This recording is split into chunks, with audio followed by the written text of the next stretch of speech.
Affirmations.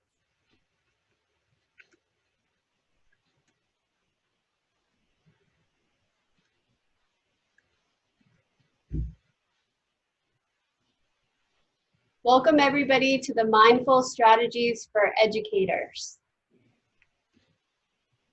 We are so glad that you are here with us today, and we're excited to share our experiences with you of mindfulness in the classroom, especially for the art classroom. We would like to do some things with you today so you could begin to experience the benefits for yourself and also for things to use with your students. Marielle? Hi, everyone. Thanks for being here. Well, actually, thank you for being here because you're watching this asynchronously. So a couple of housekeeping things. Since you are watching this at home or wherever your safe space or a comfortable spot is, make sure that you get comfy because we're going to be sharing a couple of meditation. So you can be sitting on your bed, you can have some pillows around, maybe even like a blanket, get yourself some water, make sure that you have something to write with, maybe even some simple drawing materials. And also because it's asynchronous, you can actually pause or fast forward or rewind anytime you need to catch a few things you might have missed, or if you want to skip a few things.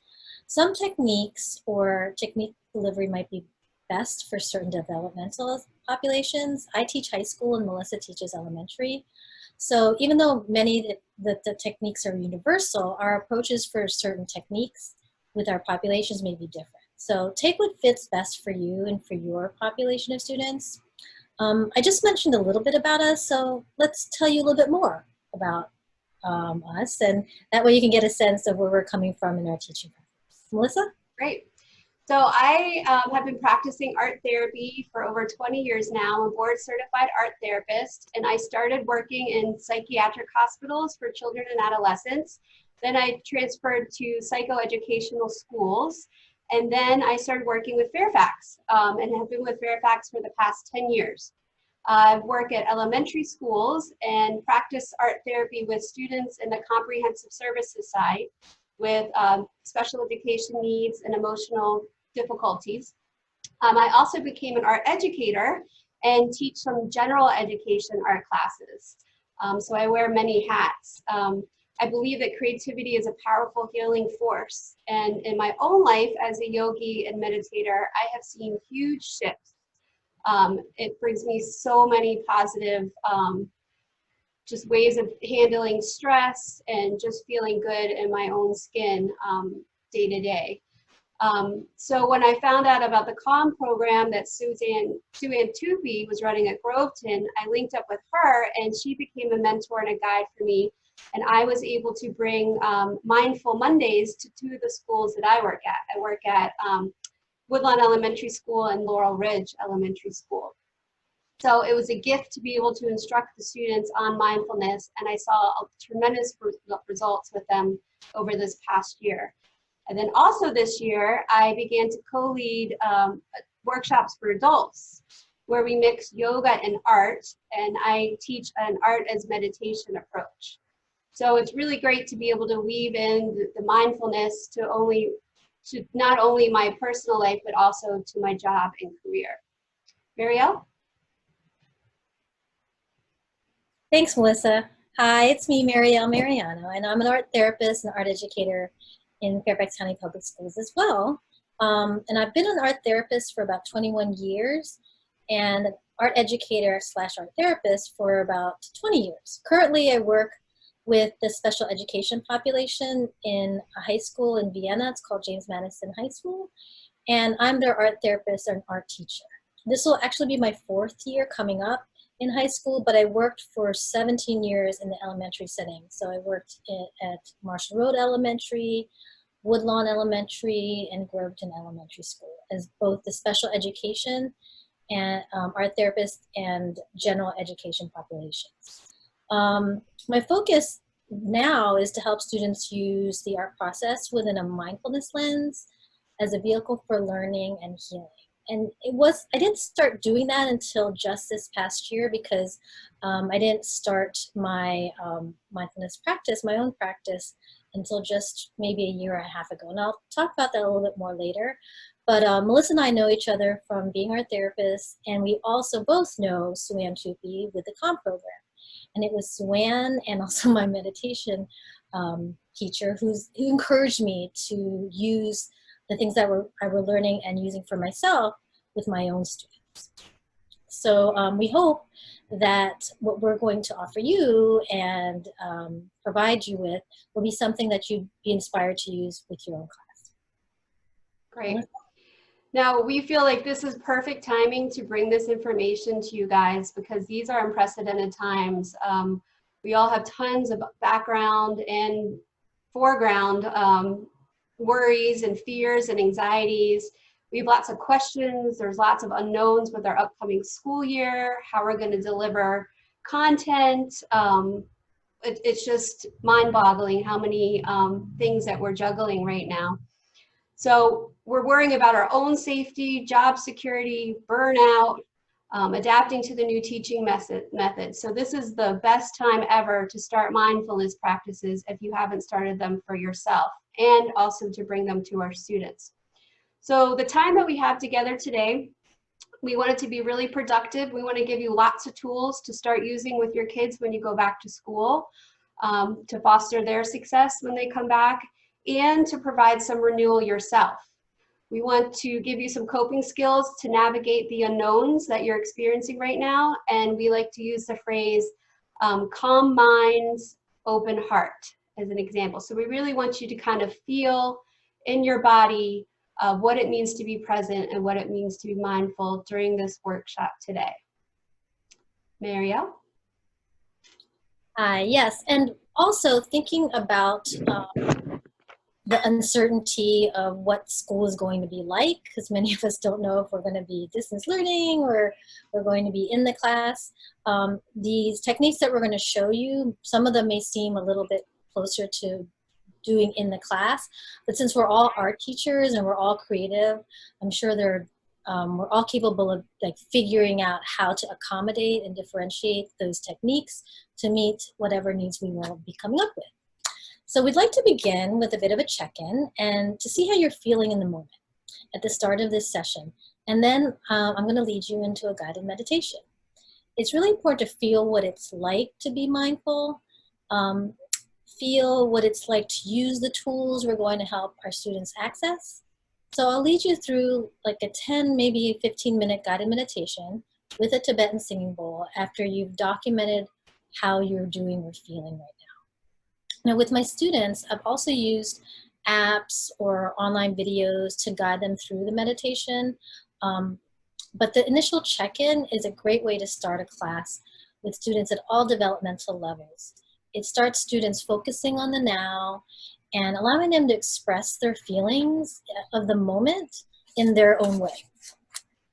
Thinking of the limitations that we will have this fall, such as maybe trying to limit contact, the check-in can also be done either verbally at their desk or even on the computer. Maybe if we're on distance learning, you can have them write it in the chat of whatever platform you'll be working with. But generally pre-COVID, I would make a little mini questionnaire. It kind of looks like this. I don't know if you can see it.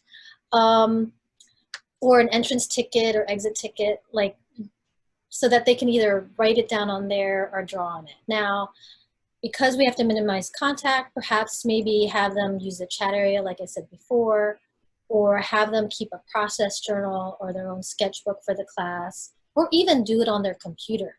I've even done things where I've made a Google form in the Google Drive folder so that they can type stuff in there and then I can respond to them later and give them feedback.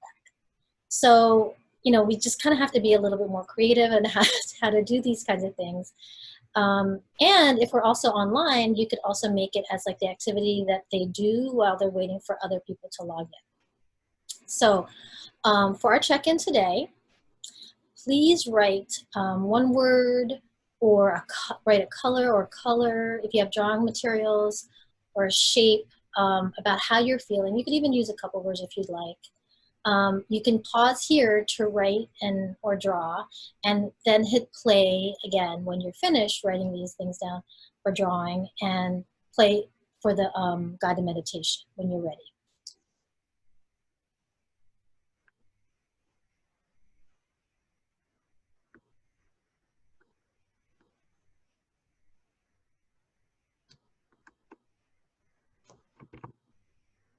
Okay, so hopefully you've paused and you're back with us. You've kind of jotted down how you're feeling in this moment with words, shapes, colors, or pictures.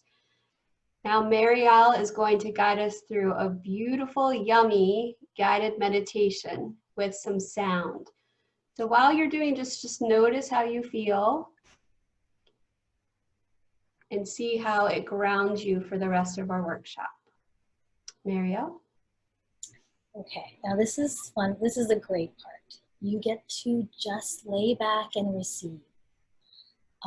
Get yourself comfortable, find a comfortable position, and then close your eyes, or half close them if you don't want to close them fully.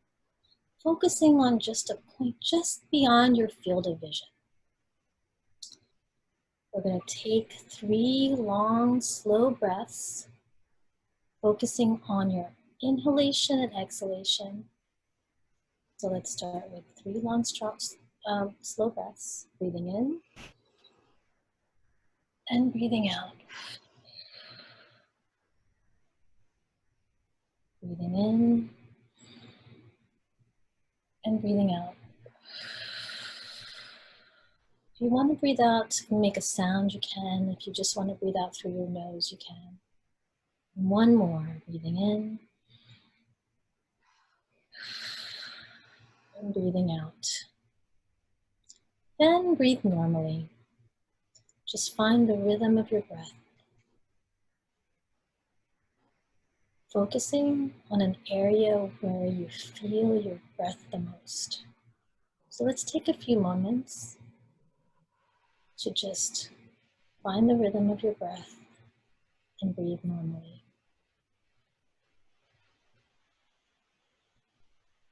Perhaps you feel it most coming through your nostrils. Perhaps you feel it maybe even down your throat or in your chest. Rest your focus on your breath.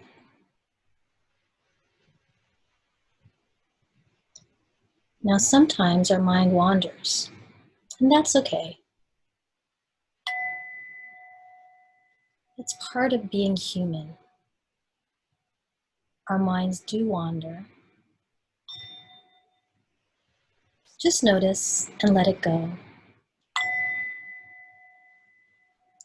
Let it float off like a cloud.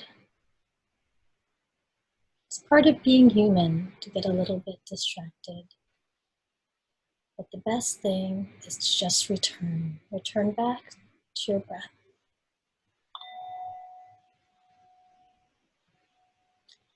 Follow your breath as it fills your belly. When you inhale, and as it releases, it empties your belly when you exhale.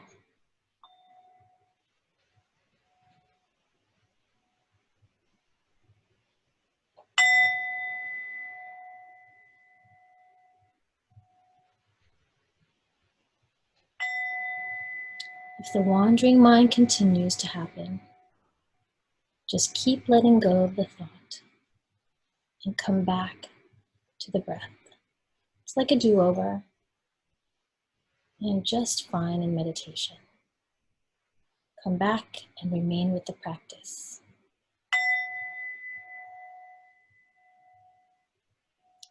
You may have noticed the sound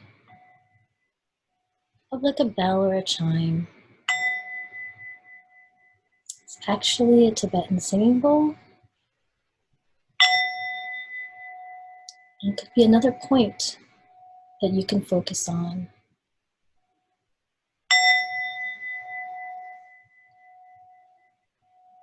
as I start the bowl,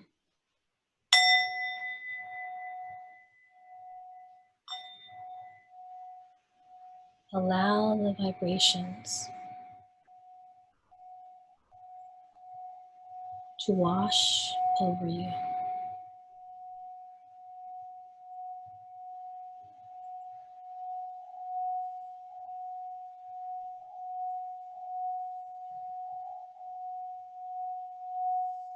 All the while breathing,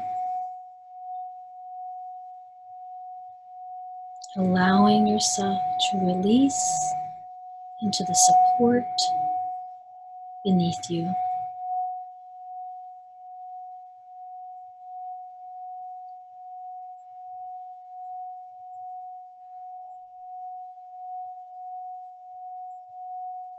Sound vibrations even allow for our cells to almost get a little bit of a scrub or massage.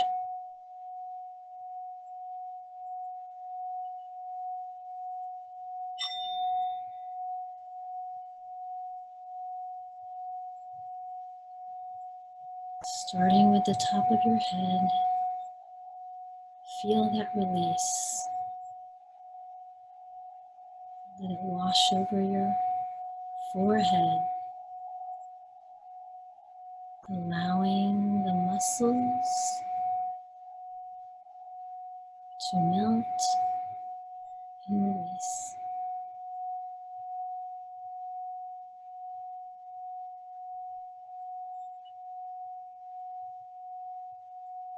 Let it wash over your face,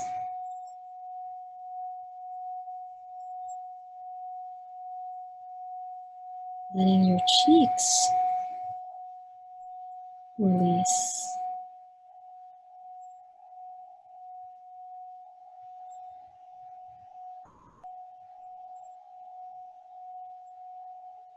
Down your chest and your back.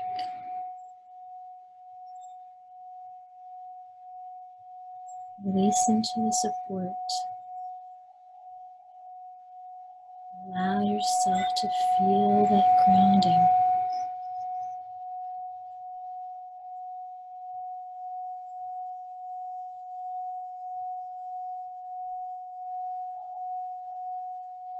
Even your thighs and your legs, all melting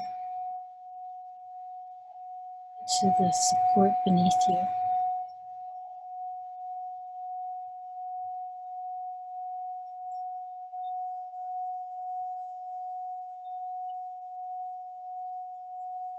As I continue to play the role, just let all those vibrations just wash over you and within you.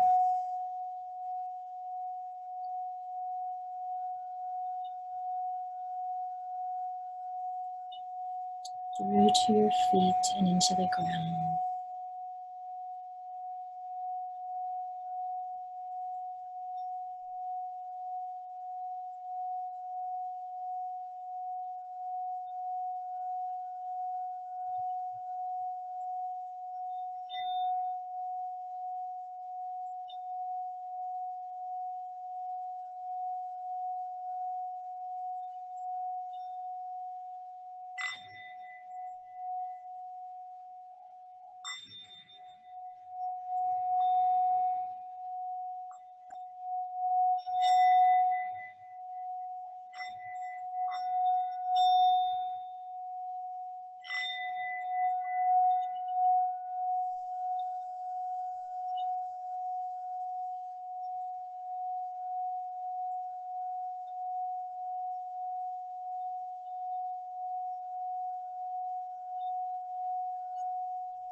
As we allow ourselves a little bit more of motion, bring your hands together at your chest in a prayer pose, or even just on your heart,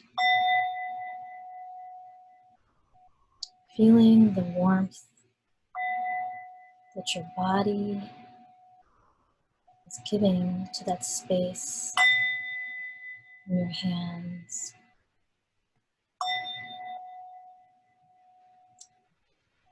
Put it back together and rub your hands together,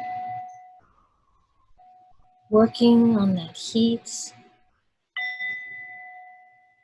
And when you're ready, place them on your eyes. Feel the warmth that your own body produced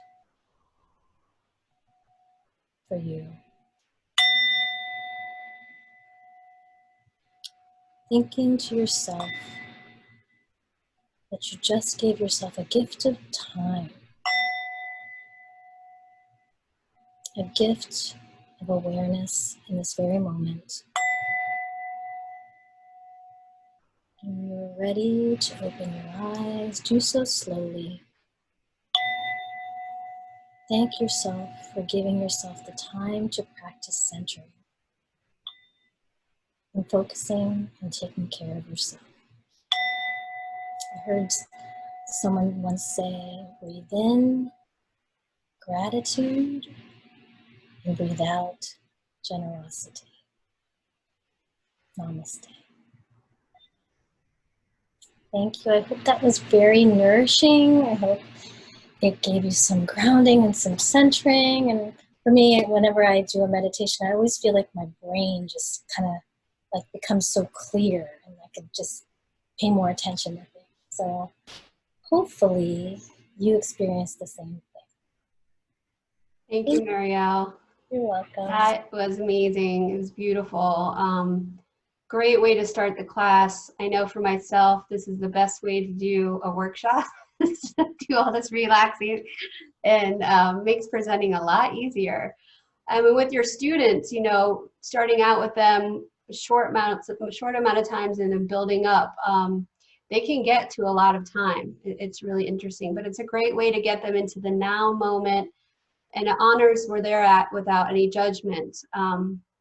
So our experiences today that we're going to offer you are going to be applicable to both distance learning on the computer and also in the classroom. We made sure we selected things that teachers could use for both.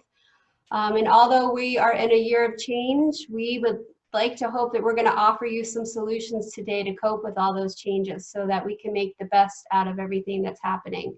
And actually maybe try to make it a little bit of fun too. Marielle and I have seen a lot of success in our classrooms introducing these techniques, and even just one or two each day. Making it simple and consistent is the most important thing we feel works best.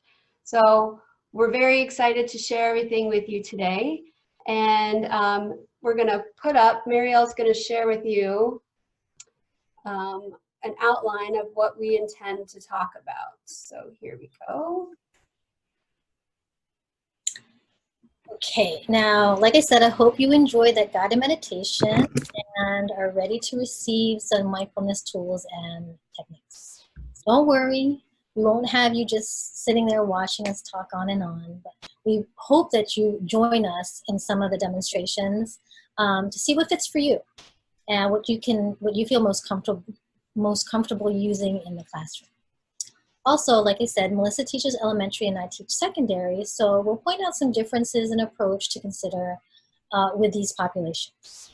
So here's our agenda that Melissa put up for us for the presentation.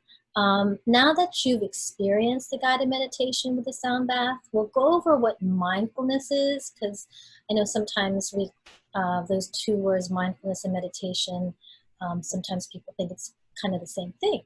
So we'll also make some suggestions on how to introduce mindfulness to your students and provide an overview of the general stages in a mindful class, as well as how to incorporate mindfulness during these stages. Then we'll share some more resources and then do a closing. All right.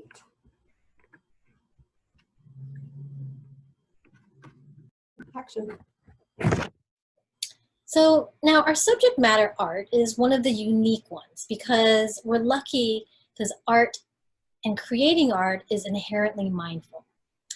We have to be in the moment to create because there's this kind of mind-body connection where, you know, we take our ideas and we have to kind of like guide our physicalness, our hands, to create what we want to create that's in our mind.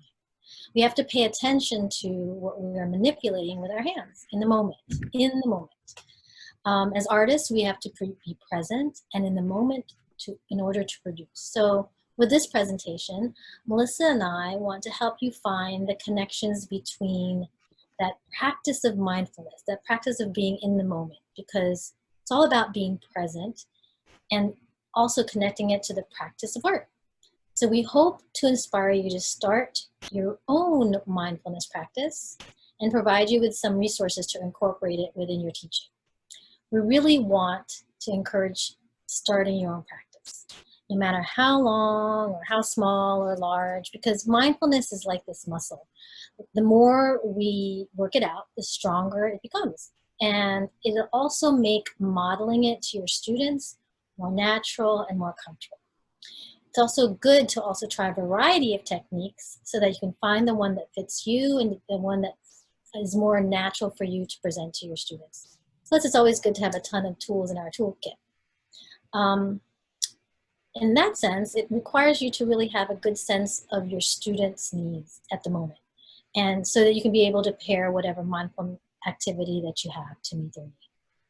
Now, what is mindfulness? Now, I'm actually a little relatively new to it myself. I think earlier on I said that I have just been doing it for maybe a year and a half. And I didn't become familiar with the word mindfulness until just a couple or so years ago. And my first understanding of meditation was you had to sit still for long periods of time, your legs crossed, eyes closed, and chanting Om. I wasn't really that into it. And I had friends for over 15 years that would urge me to go with them to try it out. It took a long time. So when I finally took my first meditation class, it was February 2019, so not maybe just a year and a half ago, almost a year and a half ago. A friend of mine gave me a gift card for my birthday to take a class with her. So I thought, well, maybe this is the best time to try it out. I was going through, I was stressed out and I was going through some health issues, and she told me all I had to do was just lay down on cushions and I could put a blanket on myself. And it was February, so it was chilly out. And we didn't even have to listen, we had to listen, but we didn't have to say a thing. We just had to listen. And that was it. I was in. Since then, it was like the world became a happier place. I was learning this new superpower, or had this new magic potion, and it gave me more motivation. All I wanted to do was share it with everyone. I even bought gift cards for friends for their birthdays. I bought my boyfriend one for Valentine's Day. And I had a coworker who was so stressed out that I even got her one just because she was stressed out, and I asked her to come with me. So in addition to that, I even bought my own Tibetan singing bowl, which she heard me play. Now I actually have two, one for home and one for school. Then as I was doing these classes, I started to think about how some of these techniques and skills I was learning could be incorporated into my classroom. And with the encouragement, having these conversations with Suan Tupi, who we mentioned earlier, and my meditation teacher, who's also an art educator as well, among many other things, art educator. Her name's Janine Curio.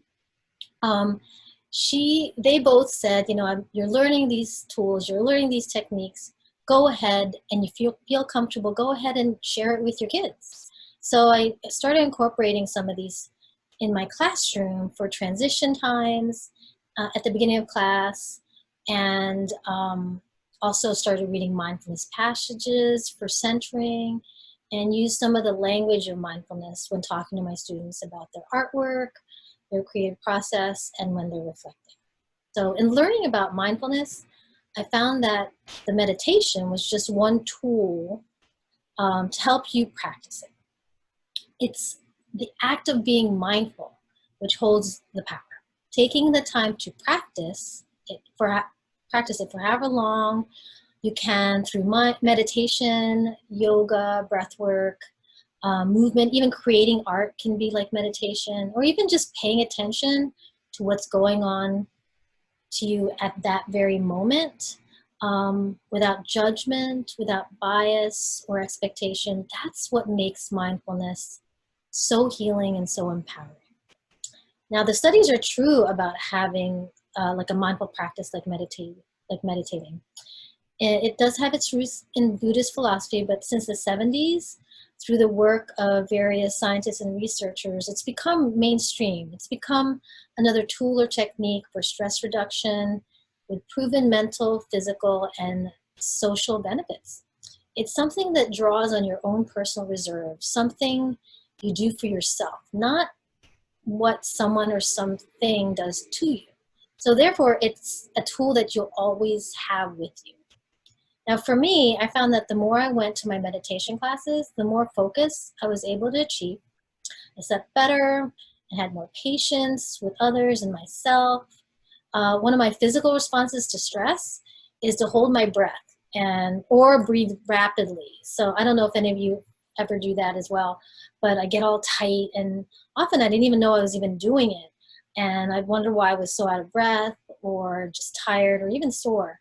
So as I did more meditation, I was able to kind of like just notice when I would, catch my breath or breathe rapidly. And it enabled me to kind of like get in tune with my own body so that I can de-stress myself essentially. So being more mindful has also helped me find more motivation. And I used to be too tired to make art, like just be too tired or unmotivated. But now with this, I'm able to kind of like just center myself and enjoy the art making process again. Some of my students also even reported the same kinds of experiences. And so just think about like how you feel like the last time you got caught up and overwhelmed with your stresses and what that felt like. So, you feel unmotivated maybe and tired. And so we need to imagine what our students might feel when they're stressed. Now, not all of my students liked the mindfulness activities, so I had to really think about and think on my feet and how to be able to make it meaningful for them, because that's okay. It's not always for everyone. But I always thought like, well, at least I'm modeling the practice, and they were actually very respectful of it. They would, I told them that we needed to make sure that we were just quiet. And they could just sit and just listen on their earphones or draw. But by developing this practice of mindfulness in which we take the time to focus our attention on something happening in our immediate now, like in a meditation, we're able to hit pause and to give a chance to shift our perspective and engage in self-care, to calm our minds, like we said before, and open our hearts, and be able to teach and care for ourselves and others. Now, taking that time that's the practice. It's the meditation piece in mindfulness. And like I said, there are a variety of ways to engage in this kind of meditation, or even like yoga can be a kind of meditation, and art making. And there's a variety of time frames to do it. But the biggest bonus is that's not necessarily the length of time you practice this mindfulness or one way to do it, but that you're engaging in it.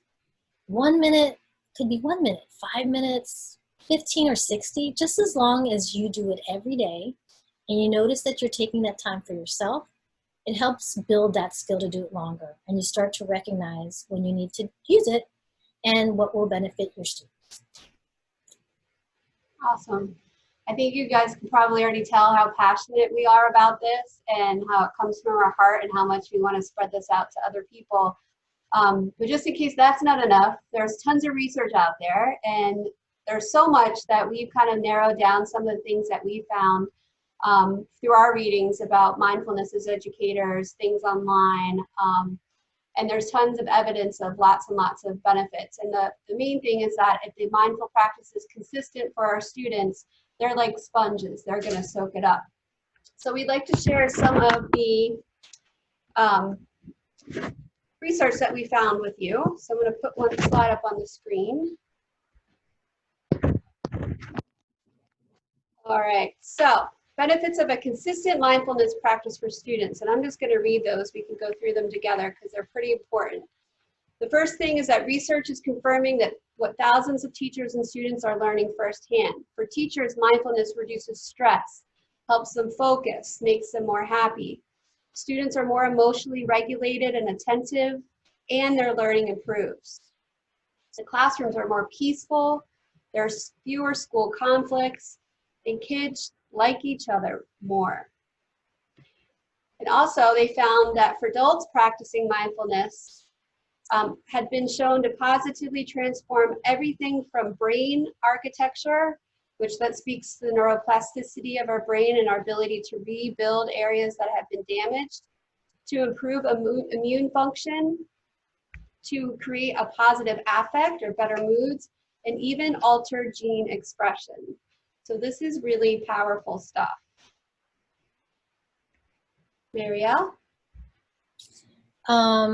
Okay, so one of the things that we as teachers may find challenging with our students is the level of attentiveness they have for the task at hand.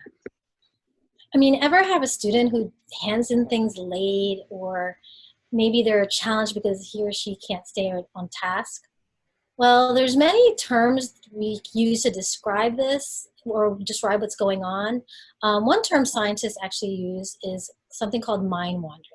I've been taking this Yale class called The Science of Well-Being, which maybe some of you have also taken.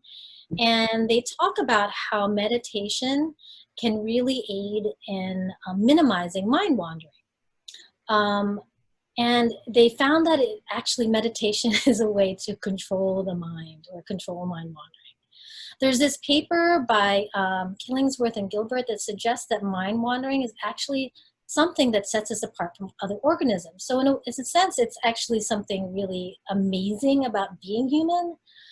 But they also noticed that having this mind wandering, if you do it too much, that it also can make us feel bad, because it gives us this opportunity to think more abstractly, and we kind of get lost in things that might have happened in the past or in the future, or even thoughts about other people and things like that. Takes us away basically from what's happening this moment. But can something like meditation help minimize the rate at which our minds wander? Yes. I have up here, or we have up here on the slide, a few graphs and brain scans to show us some of the results of various studies. The one scan up in the left corner by Brewer and et al. In 2011, this one shows the default networks of the brain, which are the areas of the brain where they believe that this mind wandering happens, like it lights up when people are, just kind of thinking of random things. They noticed that for people who are meditating, that those areas are less active during the meditation, and that other areas of the brain start to increase in activity even after the meditation is over. Also on the bottom, you see down there how a measurement of the other parts of the brain, and how during meditating that it increases in activity, and then also even at baseline when they're not meditating, those areas have more of an increase in activity. Not only does it do that, but we also have these ancillary benefits, such as your brain can actually get bigger in a sense. Like you can actually build more cells in your brain. If you look at the other graph over in the top right, Holzel et al., it shows there through mindful based stress reduction programs that they put their subjects through, that there's a consistent engagement in meditation practice. With this consistent engagement, it increases the brain size. And the graphs show the amount of gray matter content that increases. And you can see it's really very dramatic in different areas of the brain. And it can also, this meditation can also boost cognitive performances on standardized tests, which you can see the results in the study by Razek et al. In 2013. You can see on the right, the two bars on the right show the increase. There's a big increase in test scores and GRE test scores for students who went through this program. And I don't have this graph, but also there's another study by Hutcherson in 2008 that shows that it increases social connectedness and kindness between people. Great. Okay, so showing students graphs in research, they don't usually pick up why mindfulness is important. So our job as teachers is to make it fun and grab their attention. So there are different ways to introduce mindfulness to students. We recommend that you do them as simply as possible and consistently as possible. And then especially in the beginning, it's important to repeat what you're teaching over and over again so that you can give students a sense of comfort so they know what to expect, and then they can also get a feeling of mastery with the practicing over time. And as artists, we know that students respond better when they're getting a wider range of type of learning, like auditory, kinesthetic, visual. You can reach more learners the more senses you activate. So instead of just talking to students about mindfulness, sometimes it's good to show them a video and then practice together as a class. So they're getting, you're reaching more of the learners. So what we'd like to do is share with you a couple of ways that we've introduced mindfulness to our students and some videos that we've shared with them. So just on the screen. The first thing that we're going to show you is, let me do this. Okay, so each video we have on the screen is geared to a specific developmental level. And you'll notice today when we break up the activities, it will be under lower elementary, upper elementary, and then secondary. So even though each video is geared to a certain developmental level, you can mix and match. Like you can play some of the upper elementary levels, even for secondary, and you know, there's always good nuggets in all of them. So since you're watching this asynchronously, I can't say the word, you can watch each one in your own time, or you can just watch the ones that match the developmental levels that you work with in your class. Again, it might be just beneficial to watch everyone so you can pick up the different language and see how this is taught to even kiddos at a young or older age. All of these links will be posted in the slides that you'll have for later access to the class. And what we like to do is just play a short clip from two of them so you can kind of get a taste of what we show the students. What I'm going to do is play the first video. And I think I need to stop the share first.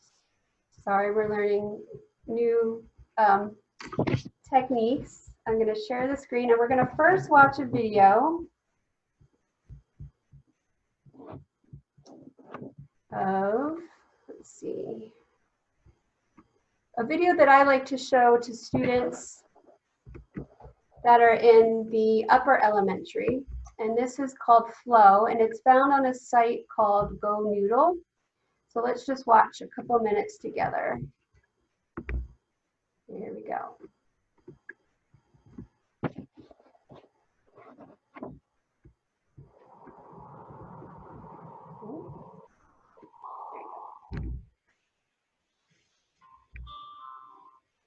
From mindless to mindful.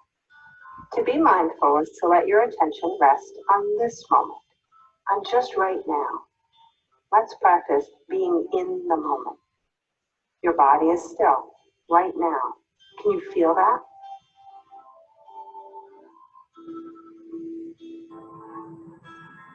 Your breath is moving in and out of your nose. Can you notice that?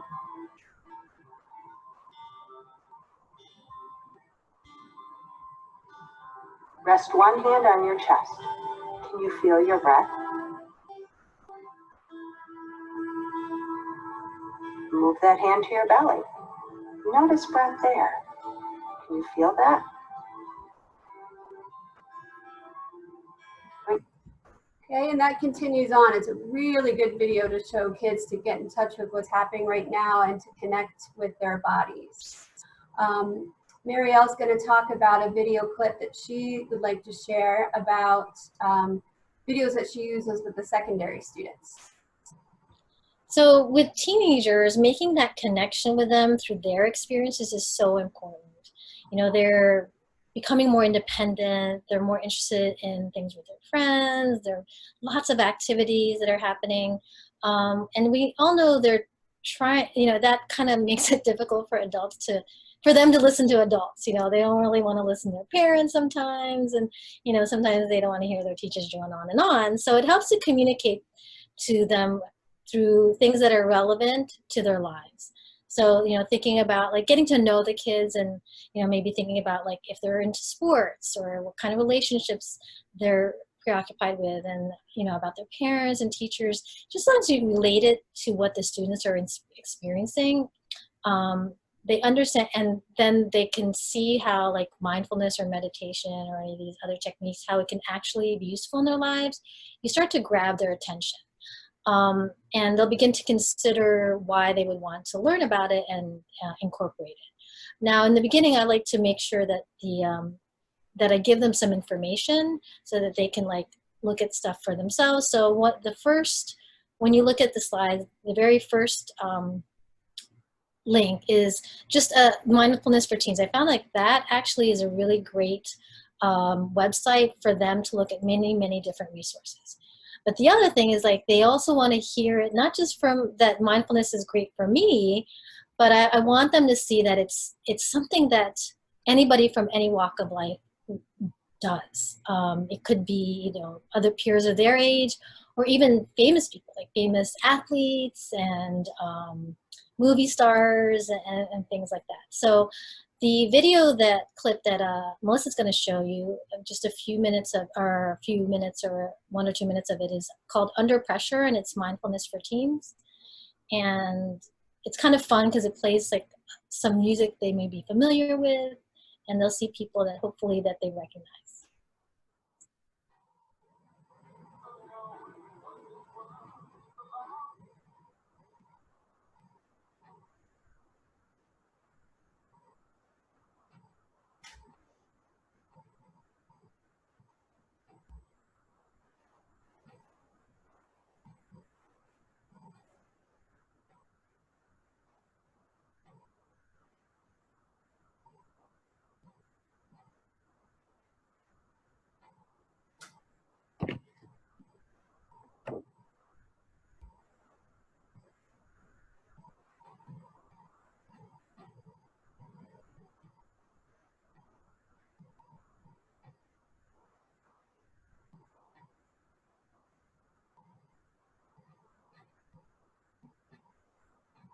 This is the last time out. He has played the entire game. He would have played the entire game in Game 6 if it wasn't a blowout.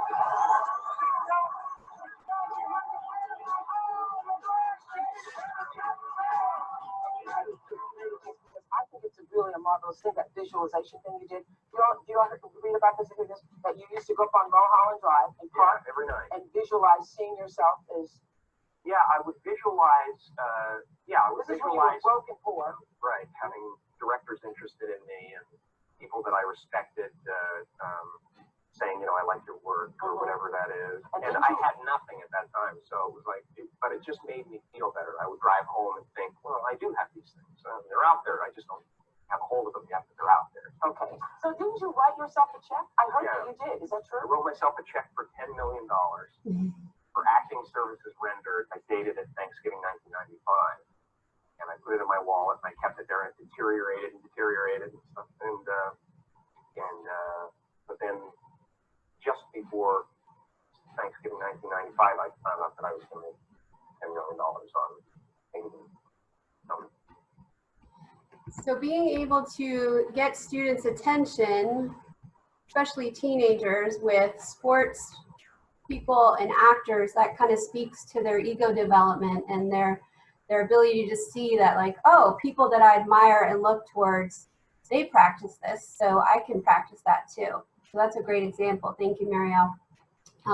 Another important thing to remember is that, you know, these practices we're doing today are geared towards helping your students, but in reality, these are all helpful tools for maintaining your own sanity and sense of serenity in the classroom. When you're doing this stuff with the students in your classroom, it's helping to calm you down too, which we all needed that, because we have a really big job.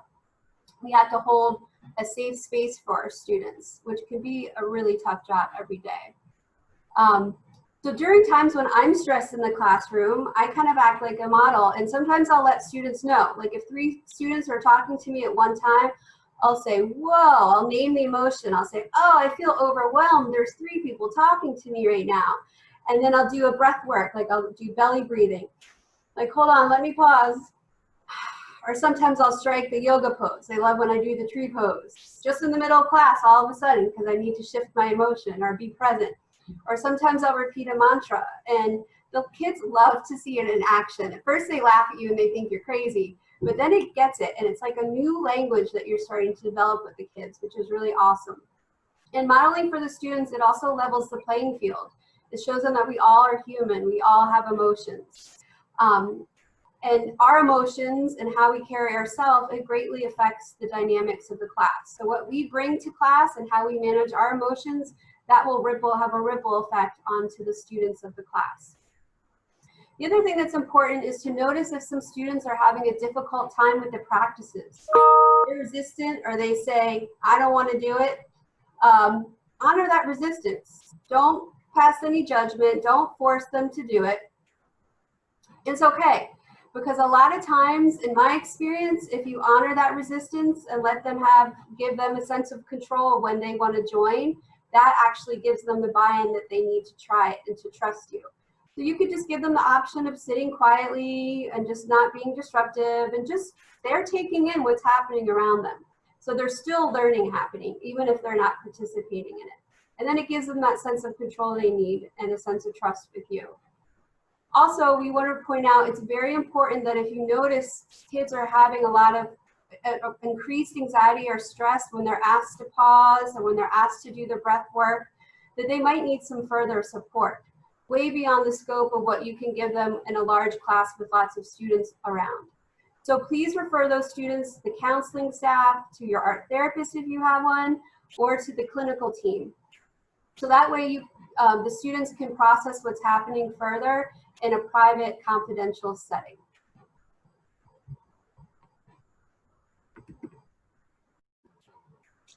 So in the course of a class, block, or section of the day, a class usually moves through the following stages: beginning, middle, and end. We'd like to focus on these main stages and approach them from a lens of mindfulness and the creative process, and call them centering or grounding, maintaining mindfulness during the creative process, and the reflection and closure stage. At each stage, mindfulness techniques can be integrated to create a sense of safety, calm, self-awareness, and increased creative flow. Now, the stages are not always linear. Sometimes they can overlap, they can repeat, or even happen out of sequence. And the techniques we will discuss may also overlap and be used across developmental levels, depending on how they're delivered. The main goal is to help the students focus on the present moment, to create a sense of calm and allow for a more nurturing, creative experience. Now, as teachers, we know that our students come into our classrooms coming from somewhere else, often bringing with them what's occurred prior to that class. It could even happen like right before a class, especially in high school. So many times I've had a young lady come in, or a young man, so upset because one of their friends said something to them in the hallway. And also there might be like certain fears and anxieties of what's about to happen later in the day. So if taking in-person classes, students will be asked also to wear masks for long periods of time, to keep distance from their friends, and be on alert for signs of not feeling well or fearing like possible contraction of the COVID virus. So this time in particular, they'll be coming to us with a lot of anxieties and worries, just like we would be coming into the class as well. So, and also, if it is distance learning, students at home might feel depressed from a lack of social interaction. They might have anxiety from sitting at the computer for long periods of time, and a sense of grief and loss for all these changes that are happening in their life. And just as we are probably too. So since they're participating from home, other family members also might be in this state of anxiety, and that could also impact the students. So no matter what the situation, emotions are going to be heightened this year, and all parties can be experiencing a sense of loss, control, and discomfort. So one of the most important things that we can do right now as teachers is to create a safe, predictable, soothing atmosphere for students to come for our class, be it online or, in person. So before being asked to tap into their creative resources, they must feel safe and have their basic needs met. Now, can we meet all those needs? No, we're not miracle workers, although sometimes I think we are. However, our intentions and the tone and the way we start the class can really greatly impact the well-being of the students and their success. We might as well start it in a calm, nurturing way, so at least they have one place to go to if other places aren't as calm and nurturing. So calming the body and the nervous system and bringing the students into the now moment will help them be more available for learning and receptive to the information we present. Now, Melissa and I have used many different centering techniques with our students and would like to share a couple with you to use during both in-person and distance learning art classes. We've broken down the activities into categories of lower elementary and upper elementary and secondary to demonstrate how these techniques can be used with particular developmental levels. But it's also possible that each technique can be applied to any level, depending on the language and the imagery used to deliver it. This slide shows a few that we're going to present to you. So for lower elementary, there's the I Spy Noticing technique, and there's a 5-finger breath and guided visualization, or the artist's mind, that, and the upper elementary that Melissa will also show, which is this using sound and video to create calm, and a mindful art warm-up activity using Zentangles. I'll be touching base about check-in surveys and also centering thoughts for the day from a reference book, movement, and or guided meditation with or without a sound. I might throw in a couple more in there too.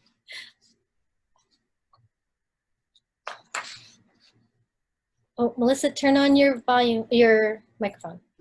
Thank you. You're welcome. So the first thing we're going to do, we're going to start to dive into the techniques. And this is the part that the teachers really love because we want techniques and things to use. So we're going to first talk about one that I use with the little guys, and it's called I Spy. And now a lot of us already do this with kids. Kids love this game. But there's a couple reasons why we do it, and there's a couple different ways that I do it. The first thing is that sometimes I'll have kids come in and I'll ask them to raise their hands and tell me something that they see that is red. So they'll look, I'll give them a specific thing to look at. They'll find something red, they'll raise their hand, they'll name it, and then I'll move on to the next student. Then sometimes I'll have them, so every student can participate, I'll have to say, everybody look for something red, and then say the name of that red thing in your head. And then I'll say, find something blue. So they'll be noticing and looking around the room. And then sometimes I'll have them write it down. It all depends on what type of learners they are and how they respond. Sometimes before I'm teaching a technique to the kids, I'll play a video, and the video on the screen that I Spy My Little Eye, you can find it on YouTube. The website is on underneath the image. And that's a good way to teach the kids how to play that before using it in your classroom. So why does this work? Well, when kids are noticing things around the room, It takes the students' focus away from what happened before they came into the classroom, and it also prevents them from thinking about what might be happening next. They're looking at objects in the room in real time. And it uses their sense of sight to ground them in the present moment.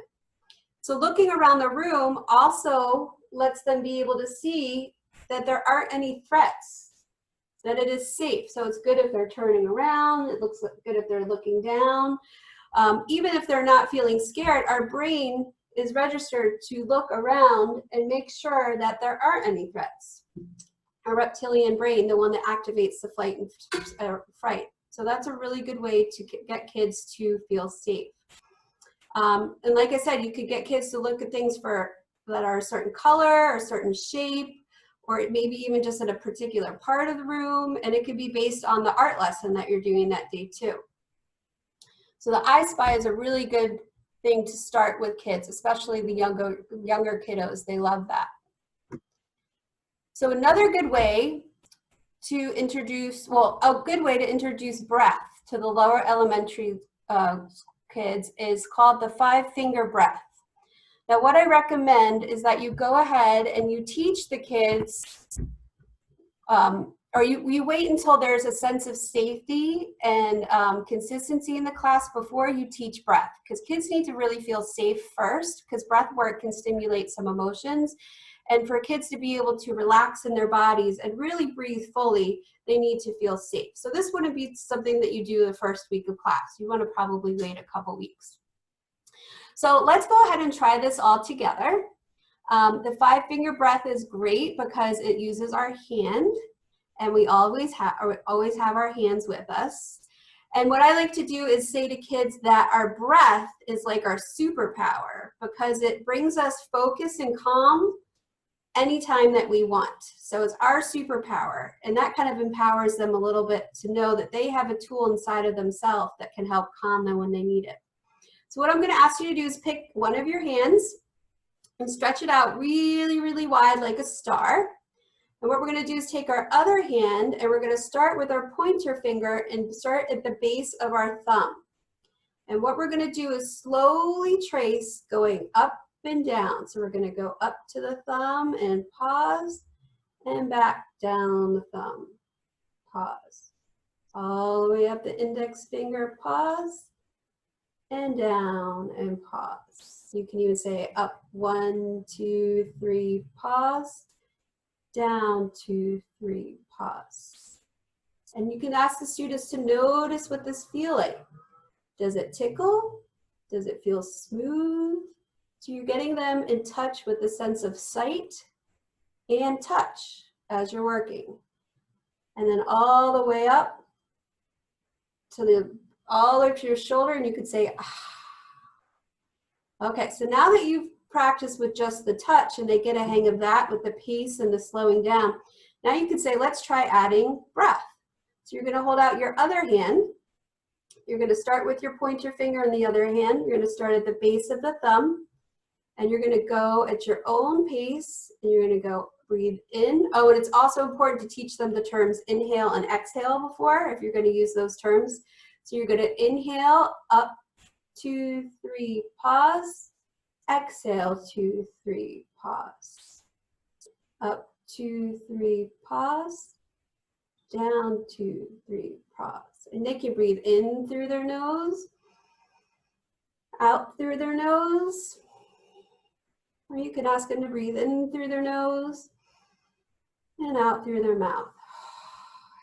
And switch it up. The main thing is that you're showing them to slow down and use their hand as a guide. And as they come out, breathe out, they can say, and bring it all the way up to the top. Now it's good to do a couple rounds of that so you can really dysregulate the nervous system and get them into a calmer state.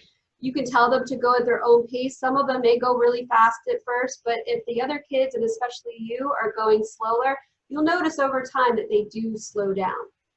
And, you know, again, the hands are always with us, so it's a great tool to use.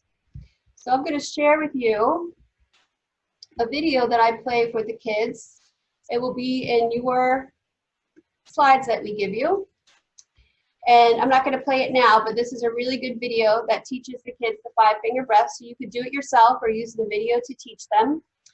And so why does this work? Like I said, we have our hands with us, so it can be done at any time. And then also, let me move this down. The students are asked to connect with their breath, with their body, so that mind-body connection is happening. And you're using both the sense of touch and sight. The breath is slow, purposeful, and rhythmic. So you're getting them into that lower de-escalated state. And it also gives the students a sense of control because they're self-regulating with their own breath independently and at their own pace. So I'll even see kids in the hallway that are kind of overworked, and I'll just hold out my hand and we'll just breathe together. We don't even need any words. And they really respond to that visual stimulation. We've included the script that you can use that I used with you just now to use with the students in the classroom to have as a resource. Okay, that was the 5-finger breath. Now the last lower elementary technique that I'd like to show you is something called the artist's mind. And the artist mind technique, I think I learned from Jean Marie Gehling at A Great Beginnings, but I'm not sure. So I can't tell you who exactly I learned it from, but that might be the person. This technique, artist mind, I use every single class in the beginning for both my kindergartners and first graders. And I do it throughout their whole entire year. So they know exactly what's going to happen in the very beginning of every single art class. The beginning of the year, some of them are like, or at the end, they're like, oh, we're putting on our artist mind again. But that's fine because that's telling me that they know it's predictable what's coming next so that they get it. You can also use this exercise and pull a theme for what you're teaching in class. So today when we go through it, we're going to pretend that we're with first graders and we're doing seasonal tree paintings. And I'll show you how I pull that into this experience. So what I like to do is do this together to demonstrate how it works. It's pretty quick, it's just a couple minutes. And I usually play some soft music in the background. So that's something you can think about, playing music to kind of signal to the students that it's time to do it. So what I'd like you to do is go ahead and stand up. Move anything out of the way that you might have. And then what I would do is cue the music and say, okay, everybody, it's time to put on your artist's mind. We start by raising our hands up and putting them on at the top of our head. So we're focusing on our mind. And I'll say the first thing that we're going to do is show that we have control over our bodies. So we're going to very slowly bend down and touch our toes. And when we get down there, say hello toes, wave to your toes, take a deep breath in, deep breath out. And slowly, so slowly, super slowly come up to show me that you are in control of your body. Beautiful job. Good. The next thing we're going to do is show we have control of our voices. So you're going to put your hand on your neck and you're going to take a deep breath in through your nose and blow it out through your mouth. Let's do that one more time. Deep breath in. And deep breath out. Great. The next thing we're going to do is we're going to use our imagination. So I want you to either close your eyes or look up at the ceiling or down at your feet. And I want you to keep your body very still.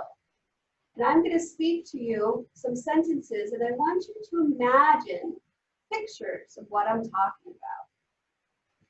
So I'd like you to imagine that you are a beautiful, big, strong tree in a beautiful, magical forest.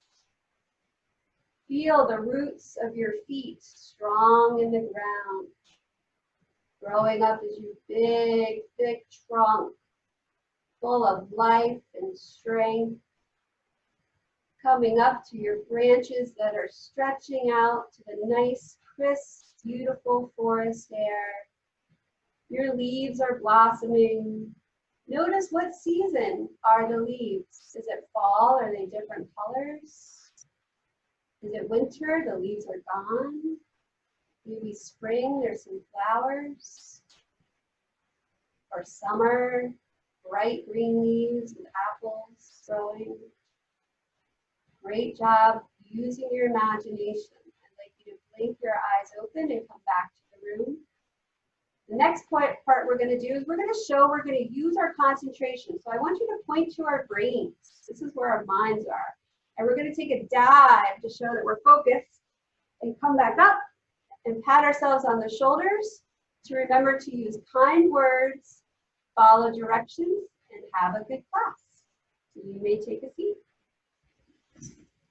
So very good job, everybody. It's a fun way to start, and it also, if I'm nervous about what I'm teaching or scattered from the class before, that also brings me down and grounds me to work with the kids. So it's a really helpful exercise. Let me share my screen. Okay. So the artist mind, the script of what we use, you guys will have in your resources. And I've already kind of talked a little bit about why it works, but it is a ritual.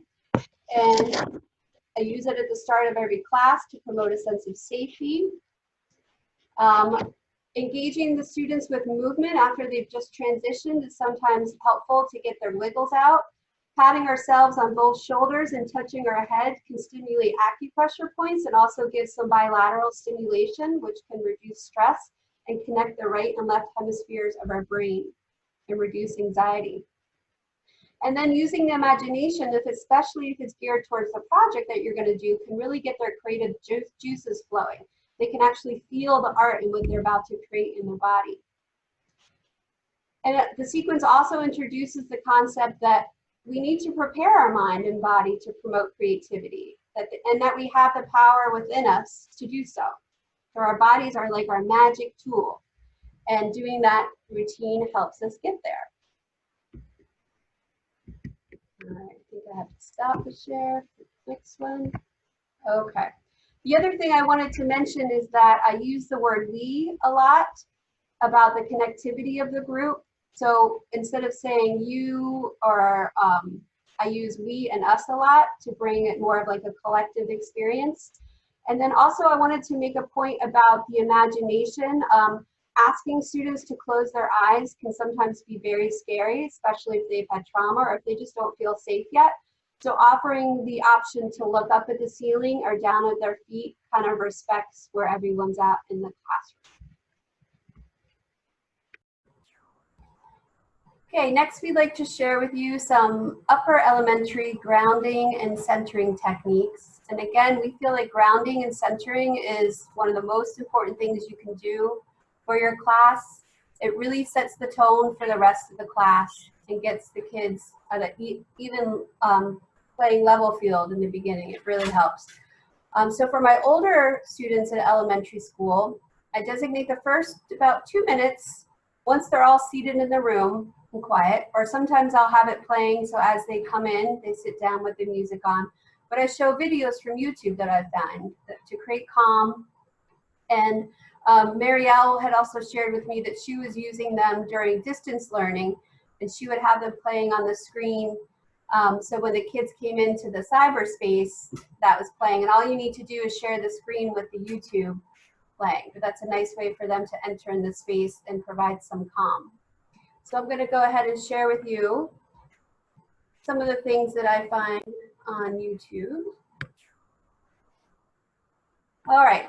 So there's tons of videos that show nature with sound, and using the combinations of the two are kind of like a double whammy approach. Nature is usually calming for most people, and students can relate to that nature. And that coupled with the calm music can be very relaxing. And you'll notice that the title has the 432 hertz of positive of sound, and that's a certain wavelength that's been studied to show an effective reduction technique of the nervous system and creating lots of relaxation and calm. Another one, the students love the psychedelic type of art, the colorful visuals of the kaleidoscope, and paired with binaural beats, which are also studied. You can look into research of that and help to stimulate the right and left brain to promote a sense of calm. And then the last way I use videos is if we're doing a certain theme of artwork. So I selected the one below, like if we were doing the first grade seasonal tree paintings, I'll start the class with soft music and visuals of trees changing from each season. So that kind of gets them into the theme of what we're doing. So you could view these at your own leisure when you want. These will be part of our slides, but I'd like to go ahead and give you a little taste of one. But before we do that, just a little bit about why this works. The sound waves have a huge effect on our cells and our own energy system. So what happens is the sound waves reach our ears. They're converted to electrical signals that travel up the auditory nerve to our auditory cortex, which is the part of the brain that processes sound. And once the sound waves reach our brains, they trigger the responses in our bodies. So this process alters emotions, releases hormones, and triggers certain impulses. So the soothing images from nature can also reduce anxiety and evoke a sense of groundedness and calm. So let's take a minute to listen and watch one of the videos. We're just going to play a little clip. I'm going to share that with you. So just sit back in your chair and relax. Also think about what, when I played the sound bowl, how that made you guys feel as well. So that works in the same. Here we go.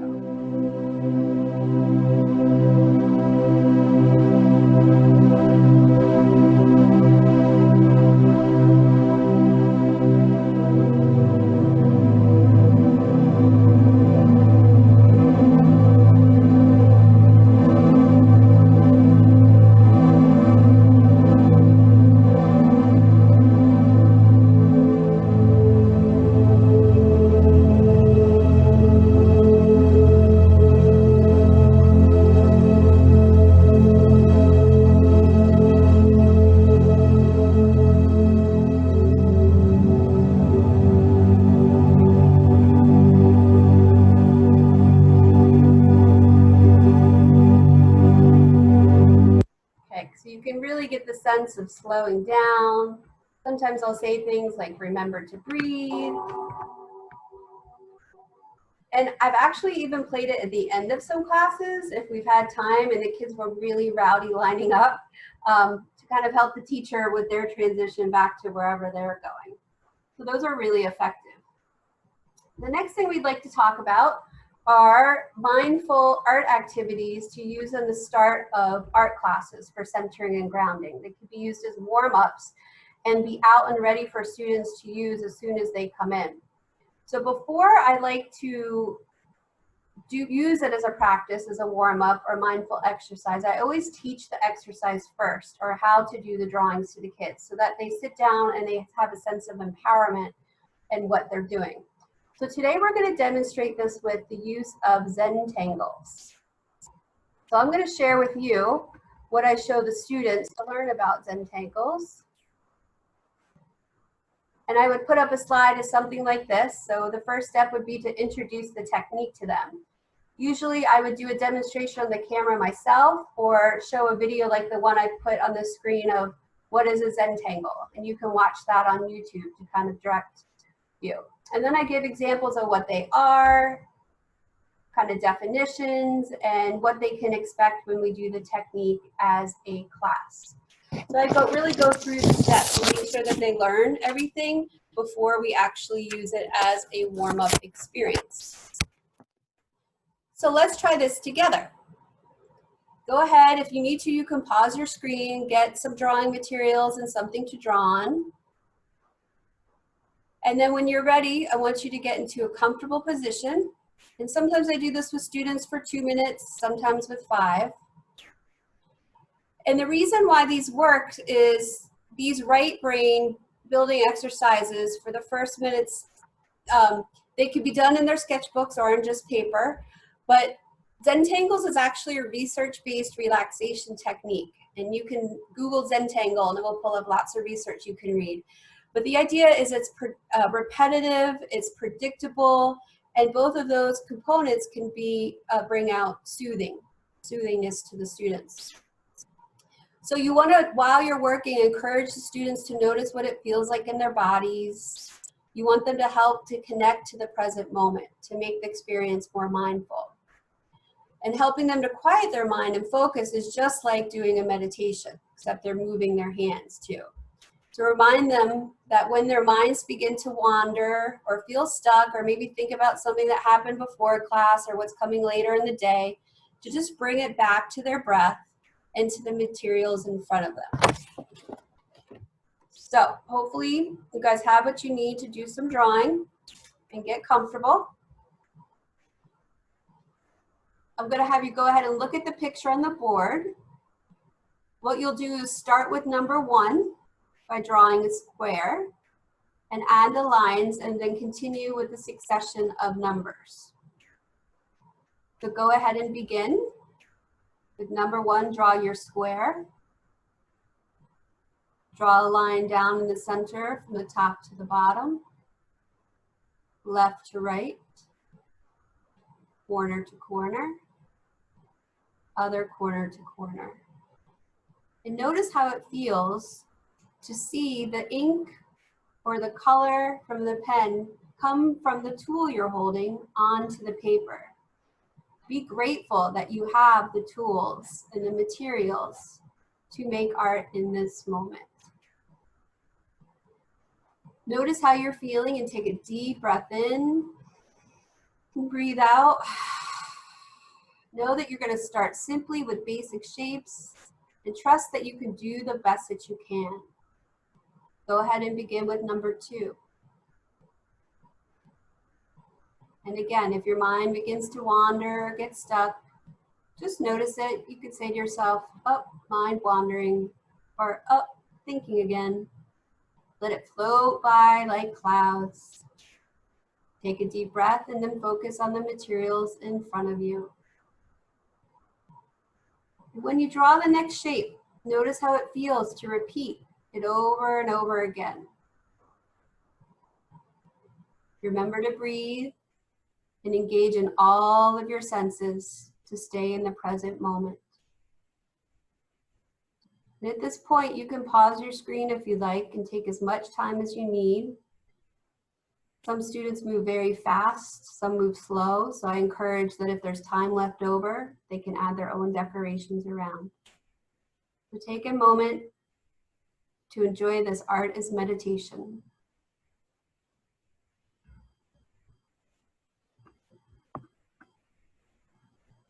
Okay, Marielle. Thanks, Melissa. I think Melissa did such a great job, especially with that last Zentangle activity, centering activity. And it's, as you can tell when she was doing it, it's something you could do also with the secondary students. A lot of her techniques that she presented also and the supporting reasons can also be applied to secondary. And I've used a few of them. So think about how you present the information, the tone you use, the words and references. They should be changed to connect with what the secondary students relate to and relate to their struggles and their interests. Teens are exploring their independence and identity, and they can work more independently, and they have a variety of independent interests that are far reaching outside of home and school. So communication-wise, they're able, their vocabulary is a little bit more expansive, and they're able to think more abstractly. So conversations with them are much more insightful and multidimensional, and they have a lot more of experiences too. They have a lot of background knowledge. So some of my students already know about mindfulness and meditation and yoga, so they're familiar with the terminology and ideas. So they kind of come to class kind of having all these ready to kind of incorporate some of those mindfulness ideas we were talking about. And teenagers soak in so much information, and they're building all these skills to become self-sufficient adults. So in secondary, they're practicing these skills and need a safe, trusting, and understanding environment to do it. And teaching teenagers becomes more about like encouraging them to build on the skills that they have and allow for opportunities to explore and work on their own provide them with more tools to execute their ideas and their dreams and cope with the situations, as well as find their own tribe. They no longer have to really walk in lines to class anymore, so they're responsible for their own schedules and getting there on time. And they even have friends from a variety of different groups. So there may be students in the class from other grades depending on when they choose to take the class. So in secondary, you know, like students are, they get to choose which classes they take, so not all of the kids have the same schedules. So when implementing mindfulness in a secondary class, there are different logistical concerns that, or considerations that's different from the elementary setting. Once they've been informed of mindfulness, you can pretty much present the basic scientific information behind it, and they'll be able to, you know, if it's basic, they'll be able to understand it and see where it can be applied to their own areas of life and the practical aspects. So for a teacher, it becomes a little bit easier to implement the techniques once they've digested the information about why it's beneficial. And with teenagers, I found like once they know the information and they have ways of finding more out, it fosters their intrinsic motivation so they can evaluate how it benefits them. Now, the other thing to consider is also class size. So sometimes class sizes vary depending on how many students sign up for the class. So that can affect also how you deliver your techniques. One example is I teach in my classroom is actually a science room, and because there aren't enough art rooms, so when I have a lot of students in there, it's harder to do like maybe movement, centering exercises. But if there's less students, it makes it a little bit easier. So you have to think about that kind of thing also. Usually for me, I also use music as a way to center, like Melissa had mentioned, and that the check-in ticket or checklist. So because the kids are coming in at various times, not all at the same time, it gives them something to do while they're waiting for everybody to get there. They're also welcome to do sketches in their sketchbooks. Some of my students even like start a project, because with secondary, there's a lot of students who have ongoing projects, so they get a chance to do that as well. And many just want to come in and just, like I said, just start working depending on the structure. So thinking about also the type of classrooms environment you have set up. It could be more of a studio setup. It could be a little bit more structured. If it's a studio setup, for my classes, that's how I usually run it. The kids understand that once it's time for the mindfulness moment, that they just need to make sure that their spaces are clear, or at least they're in a space where they could be working and listening to what's going on. Because like I said, not all of the students are big fans of the mindfulness moment. So I allow for certain accommodations for them, like they'll go and pick a different spot to work in, just as long as they're there in the classroom and that they're being quiet. Some kids also, the bowl, thinking about the bowl, some kids also do not like the sound bowl, so they can put in their ear pods or headphones if they like as well. But I don't do the bowl all the time. Sometimes I also just use a video or even something from an app. And actually a lot of the kids already have those apps on their phones, so they're very familiar with it. I had to be really creative in making sure about how to approach the certain accommodations that I needed to do. So it depended on also what kind of energy the kids came in with. I also would often read a random passage from this book here called Mindful Mornings. And it's up here on the slide as well. And it's also listed in the resources that we'll show you at the end. I actually picked out one passage to read to you guys. So sometimes I'll open it up to something random. And tonight, before we started this I just opened it to this one random page, and the title was Exercise Your Mind. And it says, possessing a creative mind is something like having a border collie for a pet. It needs to work, or else it'll cause you an outrageous amount of trouble. Give your mind a job to do, or else it will find a job to do. And you might not like the job it invents, like eating the couch, digging a hole through the living room floor, biting the mailman, etc. And that's a quote from Elizabeth Gilbert, author. She's an author, Eat, Pray, Love. It only takes a few minutes to realize that your mind doesn't have an on-off switch. As Elizabeth Gilbert says, it's more like a large and energetic dog. Our minds give us the most fabulous experiences with the rambunctious, frolicking, but they can also be quite destructive. To give your mind something to do, put it to work noticing beauty and joy in the world. Right now, ask it to put aside the depressing headlines from the day's news, the hurtful comment that a colleague made at work, the list of items you need to buy at the grocery store. Ask it instead to think of 10 beautiful things it has encountered in the last 24 hours, and ask it to go on noticing beauty throughout the day to come. I thought this was actually really great for talking about centering, because a lot of times the kids come in with a lot on their mind and things like that. So that actual passage kind of went along with this. Another thing is, like, sometimes I'll have the kids pick out a passage from the book, and that way they can read it. And this allows them to lead that segment of the mindful moment. And it's also a great way to encourage engaging in the practice and to foster intrinsic motivation.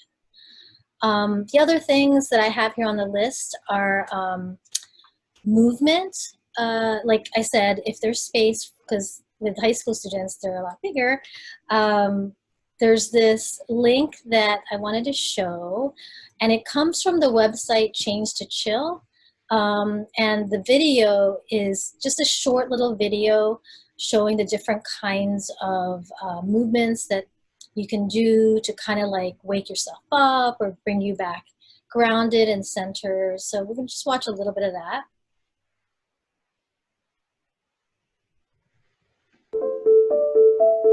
Child's pose.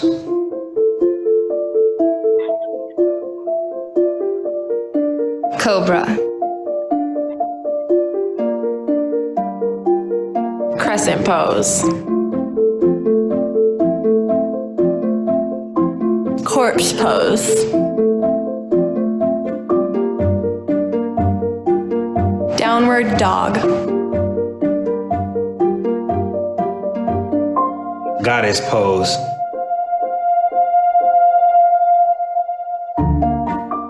Cat pose.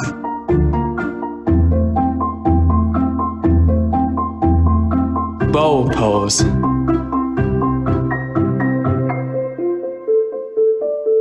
Tree pose.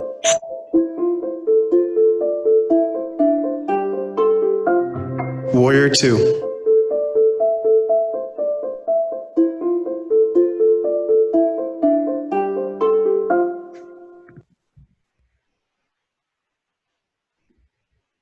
So that's from the Change to Chill website.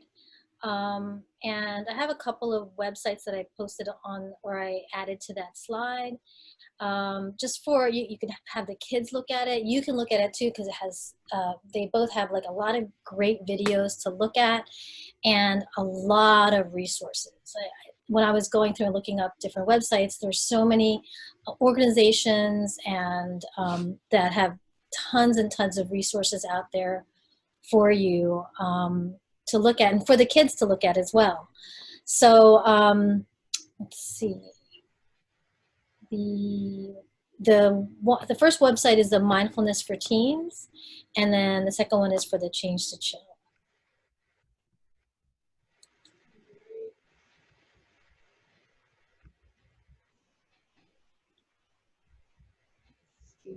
So you can even have the kids look at those websites and bring in their ideas and what they want, to share with their classmates. So here's the Mindfulness for Teens website. It has tons of like amazing things on there. videos of other, kids or peers like your students who might be talking about how mindfulness has impacted them. And at the top, you'll see like tons of, they have resource thing, and they have a mindful teen book. And about the change to chill one, I believe there are resources there to also, like for teachers. There are lesson plans and activities you can access on that as well.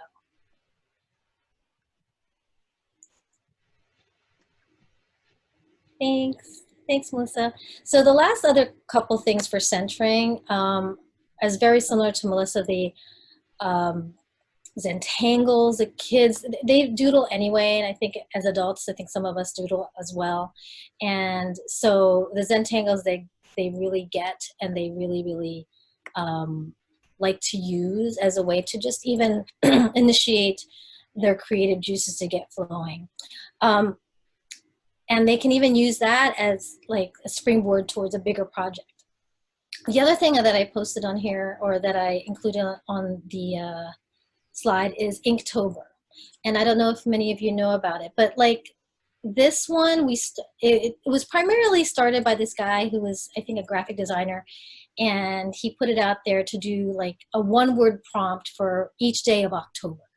But it got so big and people started doing it and sending him pictures, and now with social media, they posted all over Instagram, that he's kind of expanded it, and especially during quarantine, it expanded it towards different months. And he even, I think, is coming out with a book that does a drawing prompt for each week of the year. So if you go on that website, there's tons of like one-word prompts on there, and my kids really like that. And when we did it in October, and I would just like put the word up, and they all got a chance to kind of draw what they thought that prompt was for them. And they could even take a picture of their drawing and post it to Instagram and hashtag Inktober. And it's kind of like getting this sense of community outside of even the classroom as well. And I think that's it that I wanted to talk about. Oh, the next slide, I forgot about that. Oops, the meditation slide.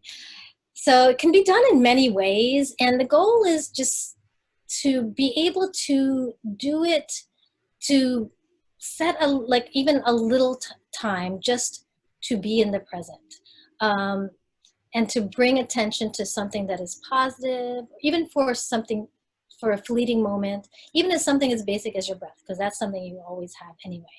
So here is just a basic script, and it's the one that I kind of structured the meditation that I guided you through in the beginning. So you can use that, and you can add things to it as well. And on the bottom right, I listed a few other types of meditations that you can also look up as well to do during the centering portion.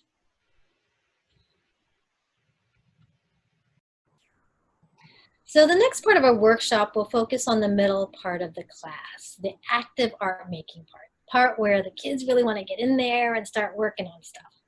And we'll show you how to use some tools and techniques to maintain that mindful atmosphere. So like we said before, students are coming into our classes with bringing in any kind of baggage or emotions or experiences with them to class. And, we start off with the centering, hopefully get them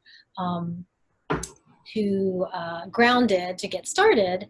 But also when they start working with the art, they start interacting with the materials, they interact with their peers and the teachers. So that mindfulness that you create right in the beginning for centering, sometimes that energy will kind of shift depending on those kinds of interactions. And there can be like lots of shifts in energy in a class. So part of our job as the teachers is to be mindful of that kind of group dynamic and the collective of how the kids are feeling as a group. Also check in with individual students to find out how each of them are doing as well. So we're juggling all these things, and add to that like having to grade and assess and teaching the content and reviewing things if there's a student is having trouble. It's a lot of stuff, a lot of balls for us to juggle, and it's a huge job. So instilling mindfulness practices throughout can be a great way to shift the energy when a class or a student needs to go in a different direction. Also, once the kids start to get used to that, hopefully the goal is that they'll be able to self-regulate and then do those shifts and use those techniques to shift their energy on their own, which would be great. So, so thinking about like energy shifts, you know, a class might have a low energy feel, and they might feel unmotivated or resistant. So maybe at that point you might need to do like maybe a movement technique or maybe a visualization to get them start thinking.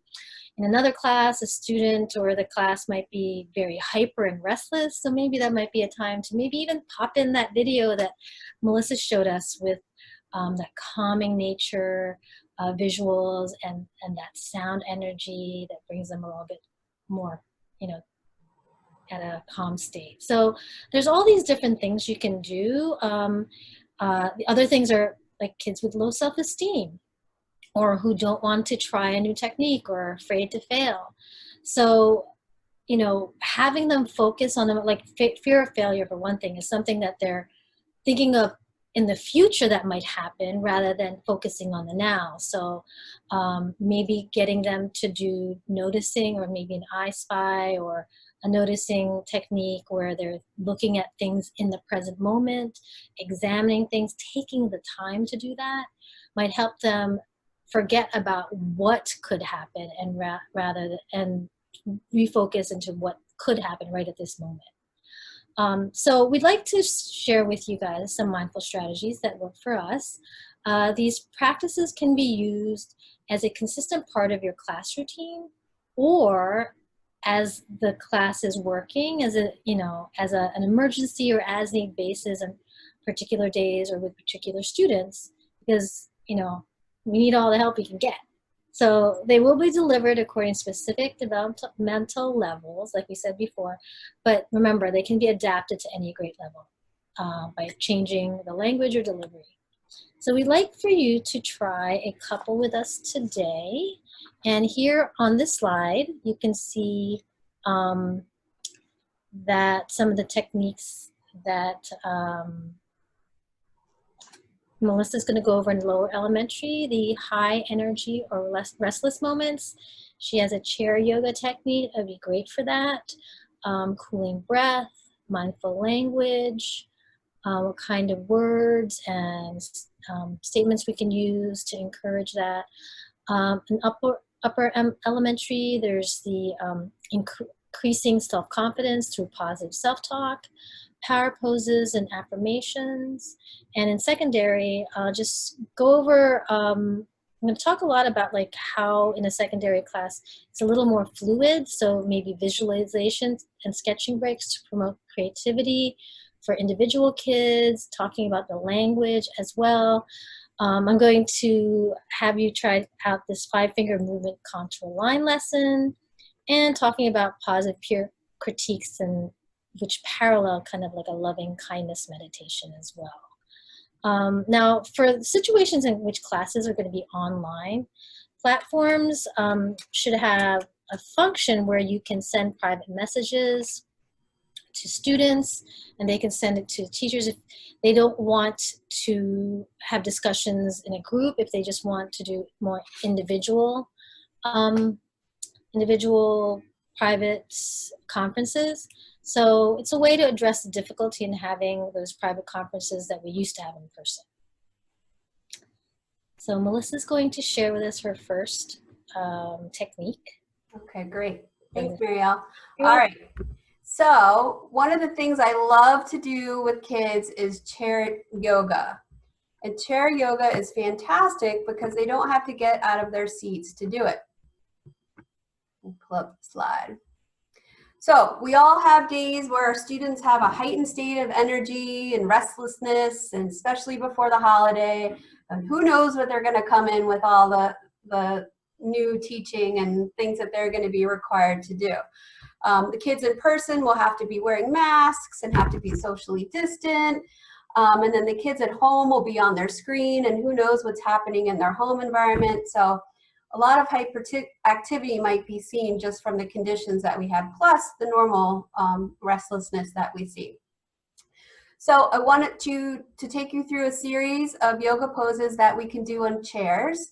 And it's also good to do in chairs because kids sitting at home on the screen will be sitting in a chair. So that kind of just makes it a little more adaptable for what we're all experiencing. So why does yoga and movement work? Well, we're getting the students out of their heads and into their bodies, and that brings them into the now moment. We're honoring their energy and slowly bringing them to a state of calm.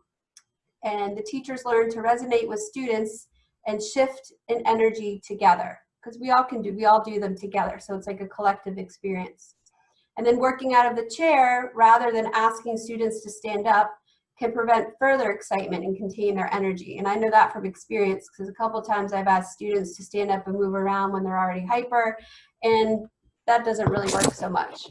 But it's important to start with more activity first if they're hyper, so you're up at their level, and then bring them down. If they're already hyper and you're starting to do really calm things, that's not going to resonate with, it's not going to meet them where they are, and it's not going to be successful. So you meet them where they are and then bring them down slowly. All right, so if you're not in a chair, if you're sitting somewhere else like a bed or a pillow or a couch, see if you can get yourself to a chair and get into a comfortable position. And I'm going to scoot myself back a little bit so you can see me. All right, you need to pause for a moment, pause the screen and come back to get ready. That's cool. All right, so if we're having lots of hyperactivity, we're going to try to do more movement in the beginning while sitting in the chair. So the first thing we're going to do is something called the washer machine. I might say to the kids, we all know what a washer machine is. Sometimes we see our parents doing it at home or at the laundromat. And when we wash clothes, the first thing we do is we put them in the washer and then we put them in the dryer.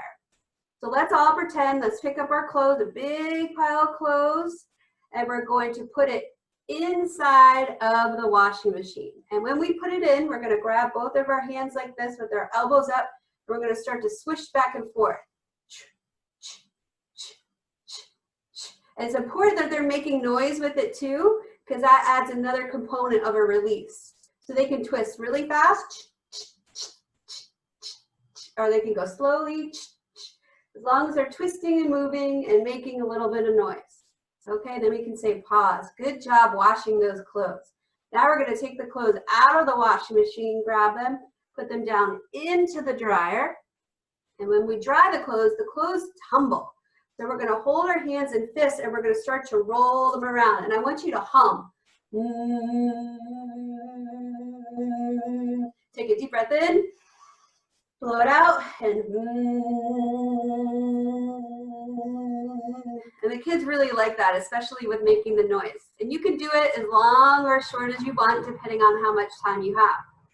Another one I like to do is have the kids pretend that they're elephants. So we would take both arms and clasp them together and make a fist. And we're going to pretend that our elephants are a really hot day today in the desert and they need a drink of water. So they're going to bend down, all the way down as far as you can into a forward fold, sip up some water, and you can make the sound effect, gulp, gulp, gulp, gulp, gulp, gulp, gulp. And then they're going to slowly swing up, all the way up, and blow the water out.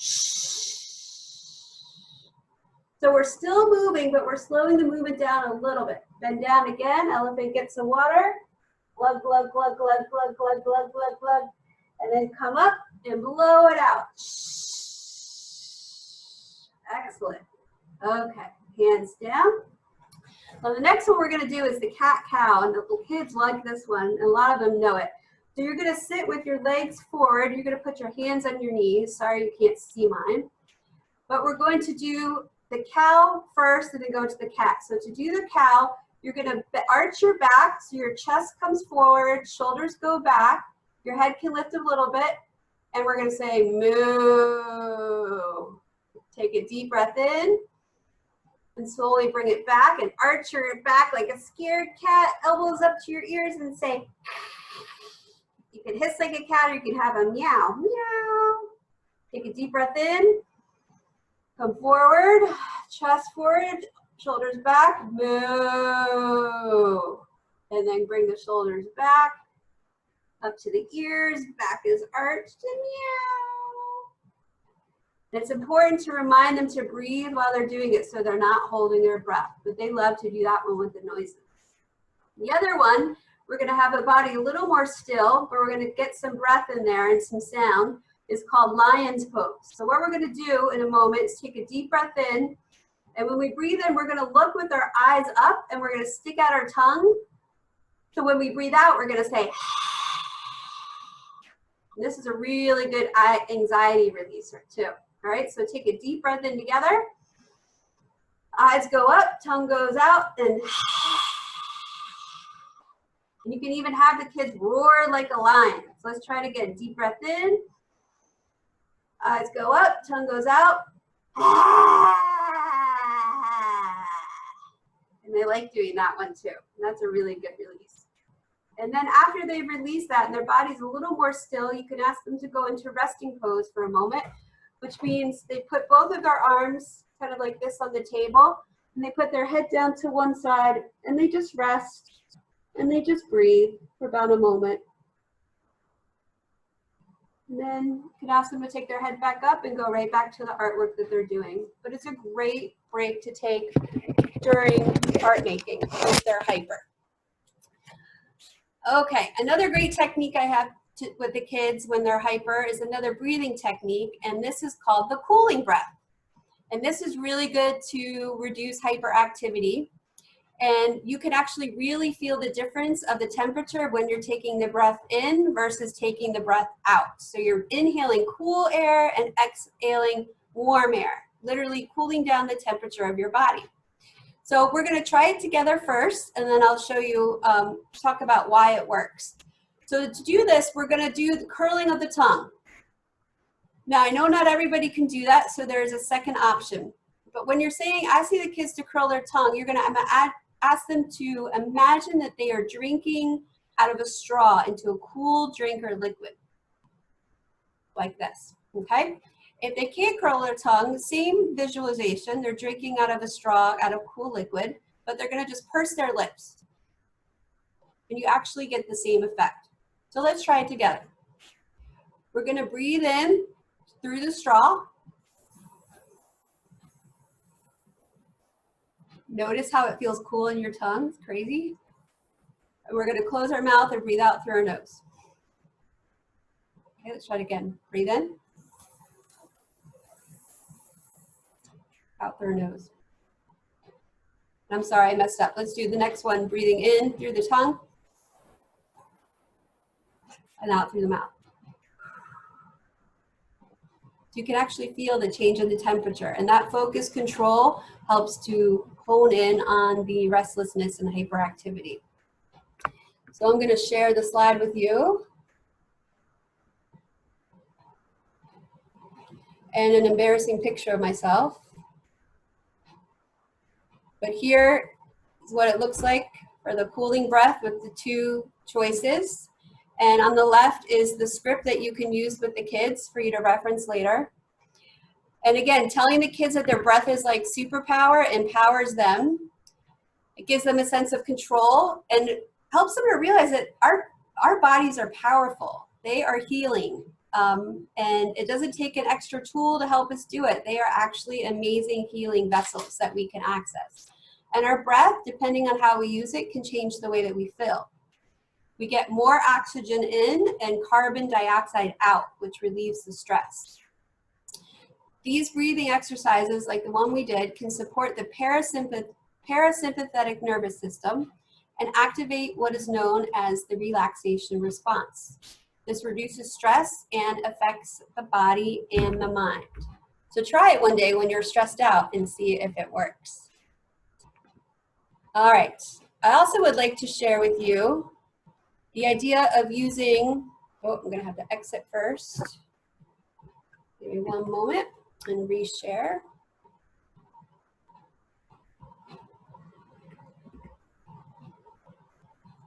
Okay, the idea of using mindful language with our students.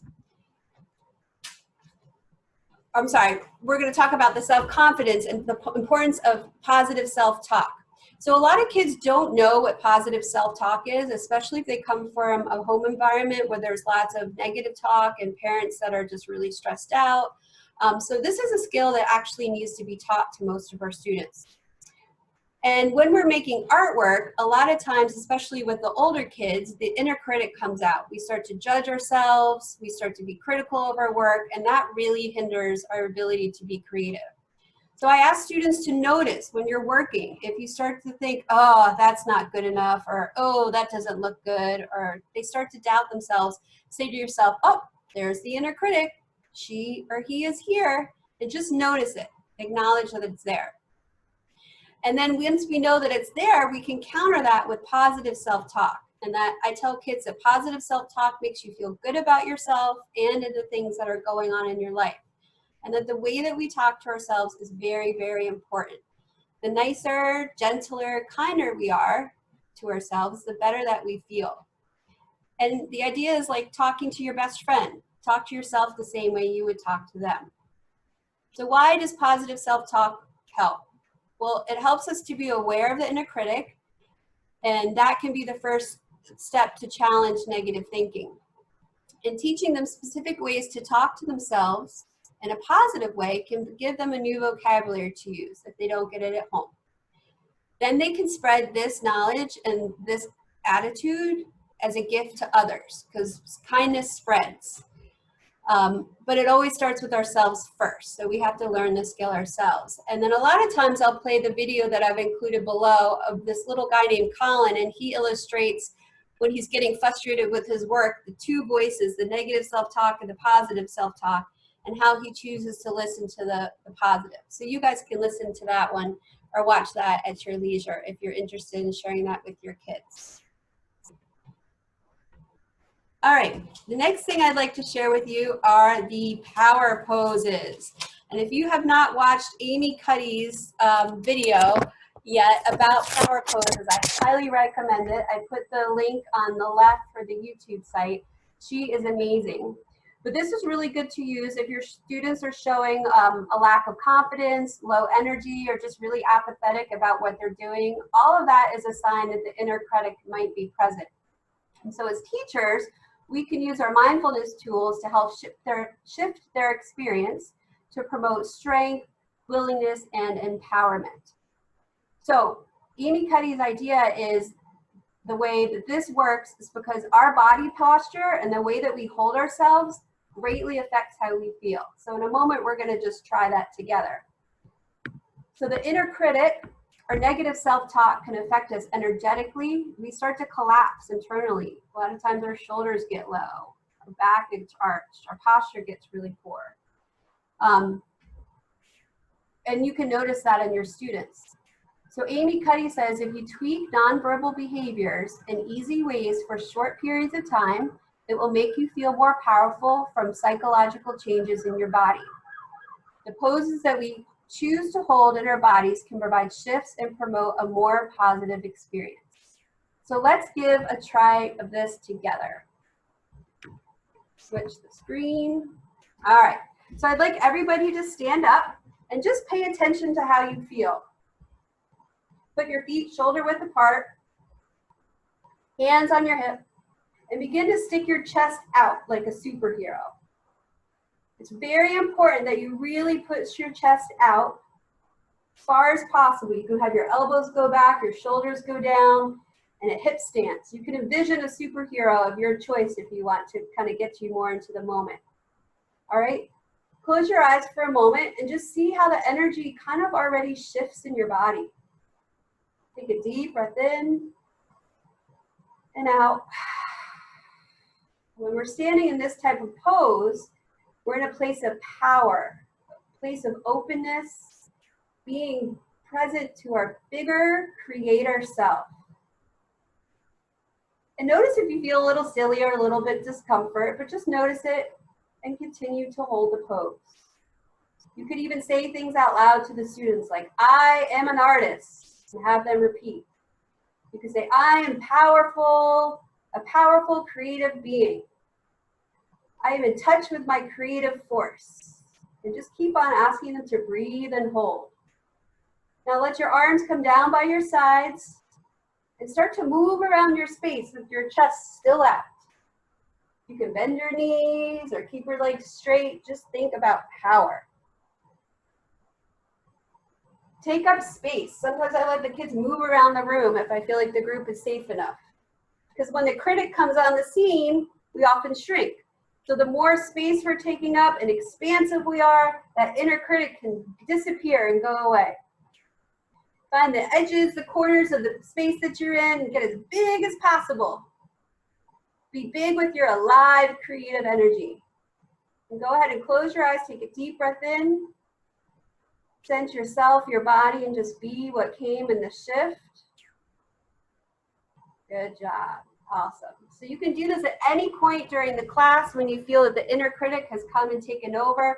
You can ask a certain individual student to do it or even as a group. But it's all about being big, creative, and alive. It's really fun for the kids to do. They really get into the superhero stuff. All right, another technique I'd like to share with you are the power of affirmations.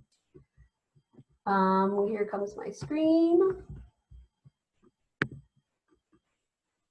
All right, affirmations are positive phrases that we use, and they can actually reprogram our thoughts and change our behaviors and the way we feel by just planting one little short sequence of words or sentences. And again, these can be presented to students individually or as read out loud as a group as a whole. And it's really fun to hear the kids respond in unison because it brings us together as a collective group. And positive affirmations can build a sense of safety, self-esteem, acceptance, and willingness to take chances and try new things. And in art, all of this is very, very important. So I think I talked about, so sometimes I play videos for the students, and I included a link to one here for the little guys. And it just is another way for them to hear the messages over and over again, along with some pictures. You can even ask students to make up their own affirmations to use in class, and that's a lot of fun. And you can do it as a proud, loud statement, or you can even make songs about them. And the younger ones really like the songs because it's a little more catchy and it helps them to remember. So go ahead and close your eyes for a moment. Take a deep breath in, deep breath out. I'm just going to read a couple to you. Just notice how it feels in your body when you receive the words. I am an artist. I am creative. Facing challenges helps me to grow. It is safe to try new things. I believe in myself. I can ask for help. I don't give up. I am proud of myself. Okay, open your eyes back up. Now I read those kind of fast, and sometimes it's better not to read a whole bunch, but just repeat one over time so they can get comfortable with that. The affirmations are really powerful to use during classes. The kids seem to really like them. Okay, Marielle, over to you.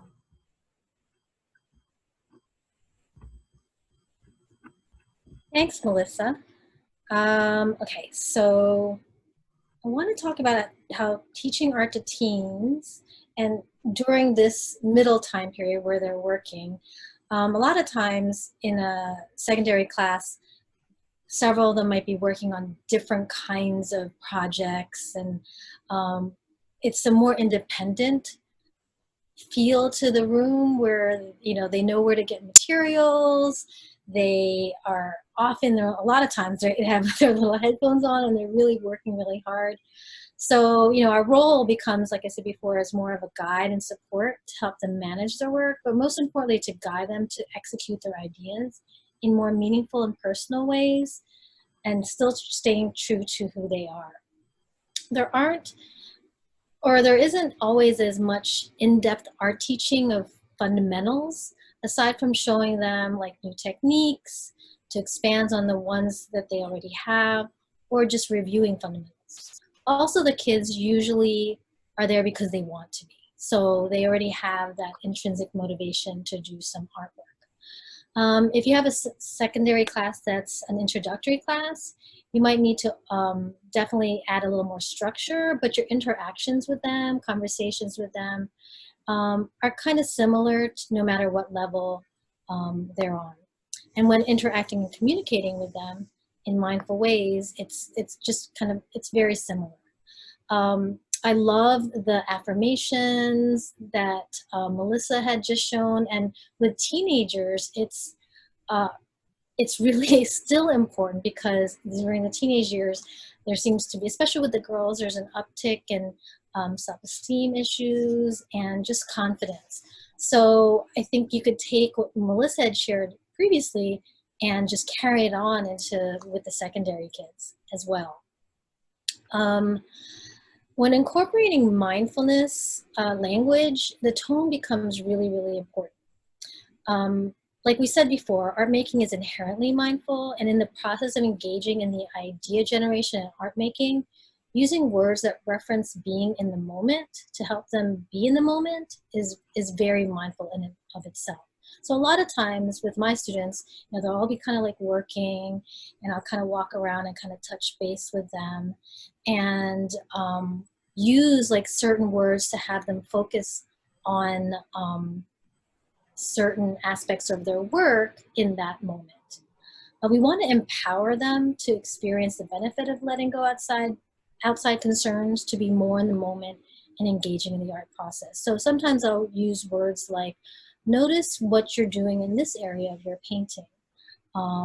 If their brushstrokes seem to not look as cohesive in line with the rest of their painting, you know, maybe I might ask them to notice, like, how did you feel when you were painting this certain area? And what were those brushstrokes, or what was your breath like when you were painting these strokes right here? So really like kind of mindfully using those vocabulary words to insert them in the way that they work is intrinsically mindful. Another time when you can do that is during demonstrations. So I was thinking about when Melissa talked about I Spy, that I Spy activity. Again, you could take that and kind of like bring it into a lesson in the secondary, like maybe a still life lesson, where you don't really necessarily have to say I spy, but I spy is like that noticing activity. You know, notice the highlight in the apple that's sitting right here and where the light falls.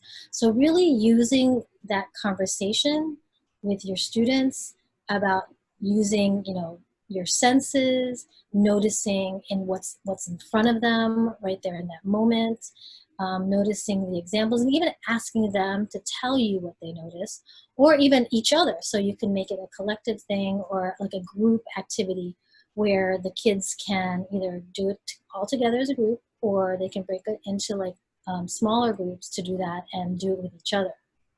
So it's this whole idea of guiding them to look at the details of the objects as they see them in the moment.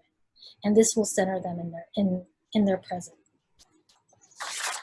Another thing I wanted to share also is, we talked about the visualization and guided looking. I wanted to share an activity called the 5-finger breath. And I tied it with the contour line drawing. Like earlier, Melissa showed us how to do the 5-finger breath method. And so on that slide, I had like a little video there for just to show kind of like how to do contour line drawing.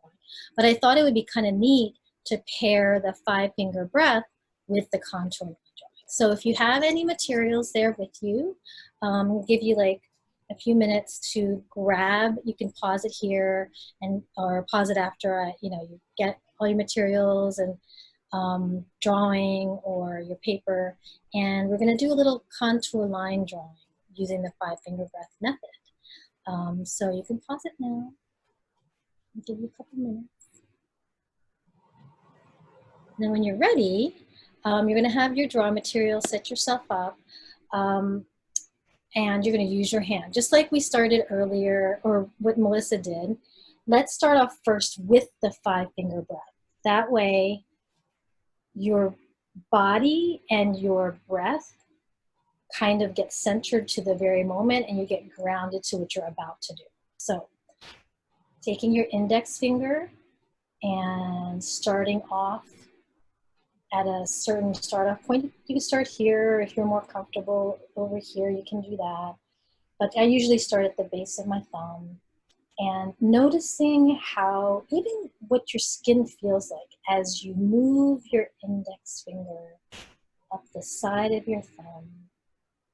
Noticing how the skin feels, even the temperature, how it feels on your hand that you have splayed out, and also how it feels to the finger moving. Now look at your hand. Use your eyes to notice the line quality, the angle of the line as you move your index finger around the edge of your fingers. And noticing even the wrinkles, if you have any in your knuckles.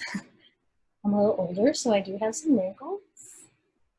And even the shape of your nails. Noticing the lines and the shapes. And as you get down to your pinky, to the side, and down.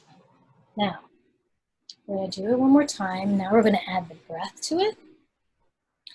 And when you're thinking about your breath, also think about how important it is to match it with your movement, okay? And thinking about that also with drawing, you do breathe when you're drawing. So, and a lot of times when you're blocked when you're drawing, it's because of maybe how you're breathing at the moment.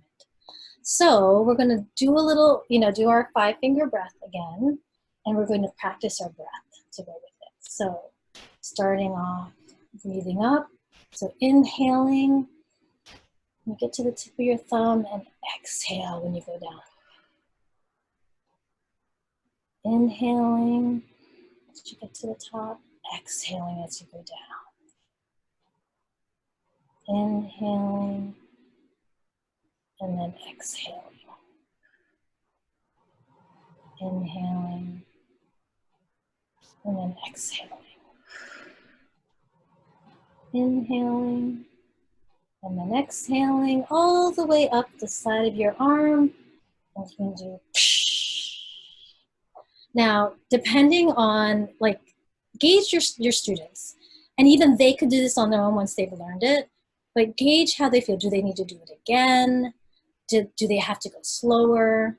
Have them monitor their breath. So once you do that, then you can let them go off on their own. Maybe even show a demonstration on how to do the contour line. Show them a video. Do it with them. So now you can prepare to your paper. Hold your hand out, okay? Take your pencil or your drawing utensil or tool, and then put it on the paper. Now what you're going to do is, now that you've taken away your index finger touching your hand, you're going to have this more visual motor experience where your eye becomes that index finger. And as your eye moves, your drawing fingers move to create the mark on the paper. So starting with your eye, the bottom of your thumb, go up, and take your time. Always monitoring your breath. Breathe with it. Looking at the angle of that line of the thumb. Maybe even going in and drawing the lines in the knuckles. And maybe looking at the outline of your nail.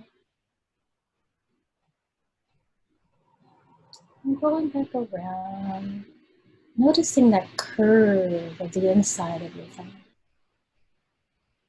breathing as you move down, and then inhaling as you go up, breathing,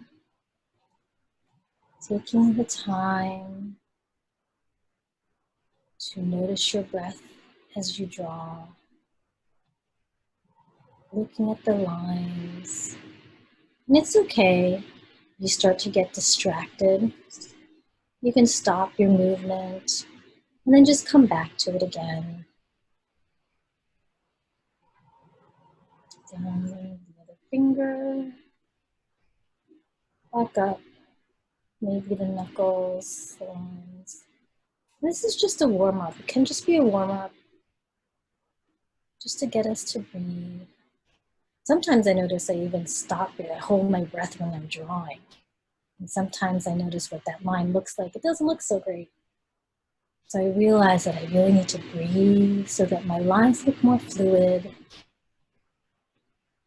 And just let go of that tough drawing area, maybe. Up and down. Taking your time again.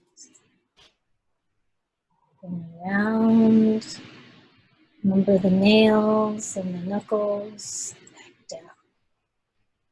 So they can do this on their own, and you can do it with them, but it's such a great way to kind of like show them how they pair their breathing to their movements. So, and discussion can be done individually as they're working. You know, having that talk with them, like, did you notice how your line looks, or how you breathe when you made that line? Or you can do it as a group, whatever's more comfortable for your class and for the kids. Doing it as a group can really foster that connectedness with their peers, and when discussions are done, to encourage and help each other not to, be so negative when they're interacting with each other or talking to each other and giving feedback. So it's a great way to practice that. And like I said, it's just a wonderful way to connect how your breath can really affect what you draw, what you make. So this activity can be done as a full lesson or another centering technique like the ones mentioned before. So even the centering techniques can be expanded to become part of a full lesson or made to be a full lesson. So you can also challenge your secondary students to expand on these to create bigger works of art, and they can use it as like inspiration for other, projects they might want to do. And the techniques Melissa discussed can be tailored for the needs of secondary students, like I mentioned before.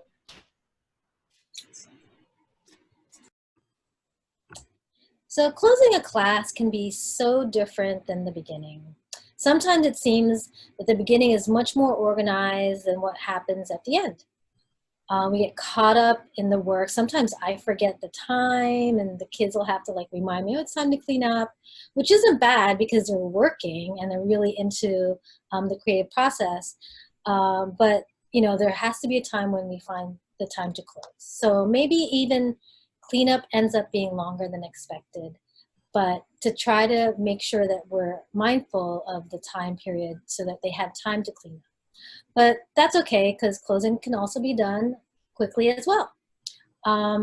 It's always important to do it in any way possible and in the moment. So closing doesn't have to be really long. It can even be really short.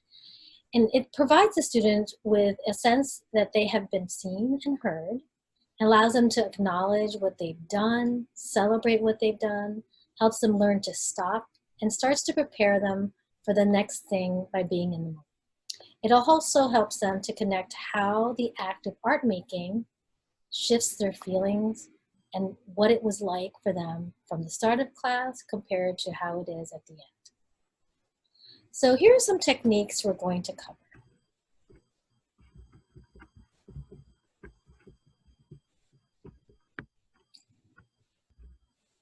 In lower elementary, Melissa's going to cover rating the class. Upper elementary, she'll cover the gratitude tag board. And for secondary, I'll talk about gratitude sharing, maybe what worked and didn't work, and revisit the survey or the check-in exit ticket survey. Melissa? Right, thanks, Marielle. Mhm. All right.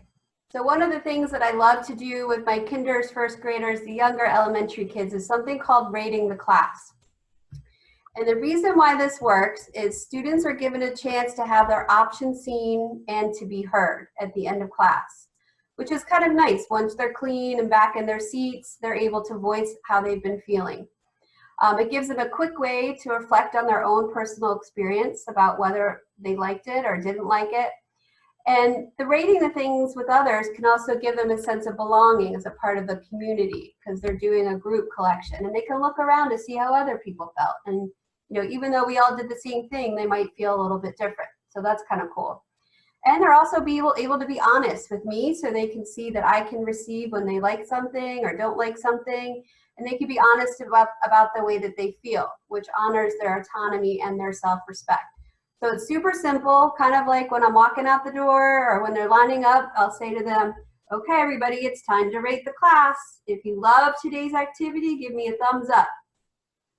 Or if you kind of liked it, weren't too sure, thumbs in the middle. If you really didn't like it or enjoy the experience, thumbs down. So, okay, show me. Take a deep breath in. How did you feel? Breathe it out. And we look around, and if there's time, I might say, so-and-so, why did you feel this way? And I'll pick one of each rating scale so the kids can actually have a voice. And they love it. It gives them, empowers them, and they love to see me react to a neutral stance to whatever their reaction is. So it's a great technique. With my older kiddos, something that I like to do at the end of class is to bring them to a state of gratitude. And gratitude is an amazing, powerful energy force because it shifts our thinking into kindness and love rather than judgment, fear, or scarcity. And it also can bring to a kind of a central focus point at the end of class after tons of cleaning and busyness. And it's just a nice way to settle in and breathe and reconnect with some positive energies. And thinking about pleasurable experiences releases dopamine, and that's the feel-good hormone. So going into gratitude helps the students focus on the moment, what's around them, and appreciate the things that they have rather than the things that they don't. So there's a couple different ways to do gratitude, and it can be as simple as raising their hands and telling me something that they're grateful for. And it can be a focus on what they're grateful for that happened in the art class or in their artwork or just anything generally.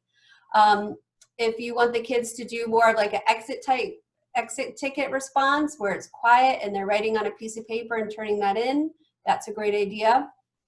One of the images that I put up on the screen is a graffiti board with post-it notes, and that's kind of fun because it's changeable, so you can leave the board up but then change the post-it notes in between classes, and then the kids can see it displayed as a poster. It could also be something more extravagant and visually pleasing if you make some type of a mural or board and then a way for them to post up their gratitude. I've done one like the one with the tree during the Thanksgiving times where we make the tree and then they post leaves of what they're grateful for to be up for a couple months for the students to see that. Or you could do something like on a whiteboard where each day you have a certain category of what they're thankful for, like Thankful Thursday, and they can tag on the board on their way out or as they're lining up. So those are all great ways to integrate gratitude into the end of your classes. Okay, Marielle.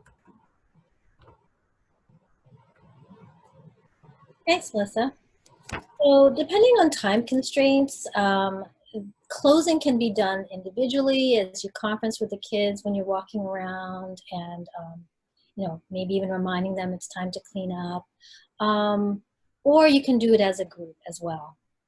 And remembering to use the mindful language to keep them focused in the moment while you're having those conversations with them, and also accommodation for being online and distance learning. Surveys can be done in the chat, and even some platforms allow for a survey to actually be made in real time.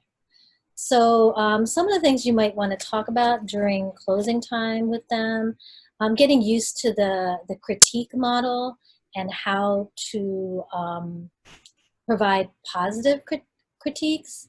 To me, that's kind of in line with a loving kindness or gratitude share, that idea of providing feedback to their peers in a way that is nurturing and as well as giving them some suggestions. So doing a group gratitude share would be great.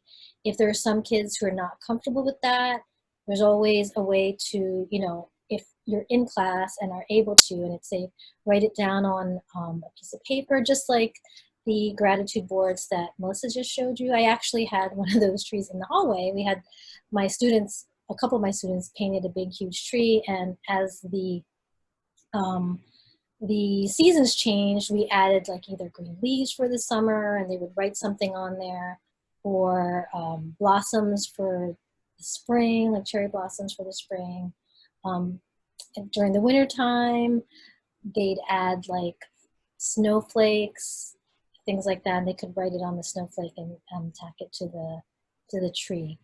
As far as the checklist goes, like I said, if we're on distance learning, the platform can be done doing it in the chat, or you can use Google Docs and have them share it with you in a Google folder or Google Classroom. Like for the check-in form, like I have here on the slide, I usually hand this out in the beginning. Like I said, it's usually sitting on the table, and they just pick it up and they write down how they feel right now or how they're doing right now. Here it says after meditation, but you can also put it for at the end of class, how they're doing. So you can adjust it that way, however you need. It's just a really good way to wrap up that time, to close out that time, and also to have them reflect on how what they did during that time has changed maybe their energy level or the emotions from the beginning and how it is to the end. Great, thank you, Marielle. Okay, so we hope that you've enjoyed learning about and practicing some of the tools and techniques we've shared with you today. There are so many techniques out there, and so we've selected the ones that we found were the most useful for us, and we felt like would be both successful in person and in distant learning. So hopefully these can help you get started for the year next year.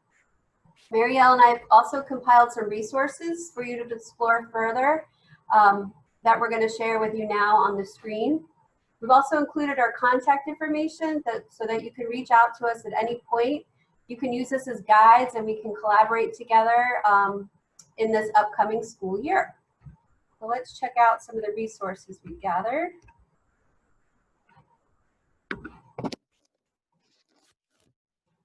Okay, so the first slide is the different websites and apps that you could use. A lot of them are free. One of my favorites is Insight Timer. It is a huge database of guided meditations, people talking about certain topics, different types of music. It's just amazing. And a lot of these things give you scripts for guided meditations and visualizations that you can actually use for yourself, but then also record and play for students, or write down things to create your own visualizations. So they're great resources. The Calm sometimes gives discounts to staff or teachers, and the Go Noodle also does a lot of movement. So check out these apps and websites for your further development in this area. Guided visualization and meditation scripts. There are tons of books, and we put some of the ones at the bottom, and then we included Marielle's basic 3 to 5 minute meditation that you can use, and she talked about ways to interject and kind of add your own creativity to those. And something I like to recommend when you're first starting out is to record your voice doing a guided meditation or visualization, so you can see what your tone is like, what your pace is like. So a lot of that can really affect on how the students absorb what you're sharing. So it's really good to practice. And then actually, if you are reading scripts and recording them, when you play them for yourself, it's called neuro-linguistic programming. And when we hear our own voice giving us suggestions, our brain internalizes it a lot faster.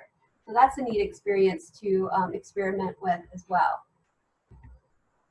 Here's a list of a whole bunch of books that talk about mindfulness, offer more scripts about mindfulness, talk about teaching mindfulness, all really good resources for you to use and explore this subject further. Here's some references to some of the data and research we provided earlier. If you want to grab some of those to read. And then here's our contact information. And please don't hesitate to get in contact with us. We love this stuff, so we love to talk about it. And it's often great to share with other teachers because we get ideas from each other. But we'd like to keep this conversation going with you. All right. So, Marielle, you're next. Okay, we're in closing time. So Melissa and I wanted to thank you all so much for taking the time to view our presentation. We hope it was useful, and we hope that you experienced a sense of calm and were able to engage in a release to see and acknowledge what is present. We hope that it helped bring out the calm mind and open heart that are always with you for you to access, even for just a few moments, so that you can accept some of these tools into your teaching practice. We hope that we inspired you to begin your own consistent mindfulness practice and to think of ways to integrate these techniques and tools during your art classes next year, both in person and online. Remember, even just 5 minutes or just using some mindful words or phrases are just fine. That's, at least it's a start. And you are the experts of your classrooms and your students, so you will know best what your students will need and be receptive to. So, before we actually close, we wanted to offer you a closing meditation. I chose a video to show rather than guide you myself, like I did in the beginning. There are many times when you feel that students would benefit more from hearing maybe another voice or seeing a different visual. Or maybe you just need to be the listener that day, and along with your students, because maybe that's, you need that time to also decompress and relax. After all, a teacher's self-care is just as important, so that, we can approach our students with that calm mind and that open heart we were talking about. So this meditation is called the loving kindness meditation. There's 2 meditations on this slide. I'm going to show you the one on the left, but the one on the right with the picture of the lady right there, that lady is Sharon Salzberg. And she is amazing. She's a pioneer in the field of meditation. And she's also a New York Times bestselling author and has written several books on mindfulness and meditation, including one on loving kindness. She suggests that this form of meditation is one that promotes connectedness with oneself and others. The main gift of the practice is the offering of words of love and kindness, and offering of that energy, starting with yourself and then reaching out to others and ultimately to the universe at large. I thought it would be the perfect way to end this presentation. And because even though you may be engaging in this presentation by yourself, know that there are others like you who are part of this community of educators who want to provide a safe, nurturing, and inspiring creative community and environment for our students and for ourselves. So now please make yourself comfortable and hope you enjoy this meditation. At the end of the meditation, on your own, write down your response as to how you feel. Right next to the check-in response I asked you to write down in the beginning of the presentation, write down how you feel by the end. And so that way you know how you feel in the moment after the closing meditation. And so in closing, Melissa and I wanted to kind of give you also a wish. So we're going to say something that they usually say in a loving kindness meditation. So may you be safe, May you be happy. May you Be be healthy. healthy. And May may you live with ease. Thank Namaste. you. Namaste. Thank you, everybody. Here comes the meditation.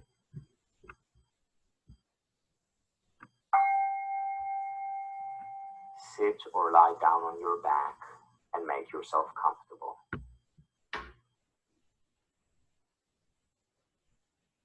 Your neck and back in a straight line, elongated gently. Inhale slowly, ideally through your nose, as you fill your lungs with air and allow your belly to rise.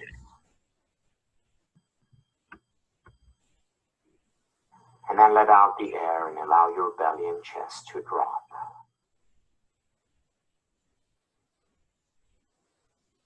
If you feel like you're not getting sufficient air through your nose, breathe in through your mouth.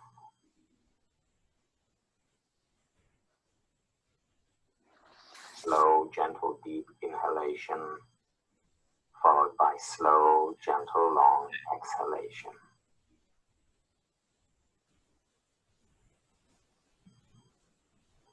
Begin this loving kindness meditation by wishing yourself well.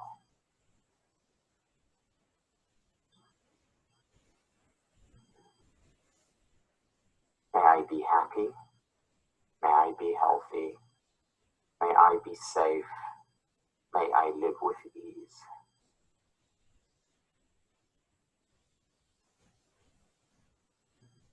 Repeat these sentences deliberately over and over again.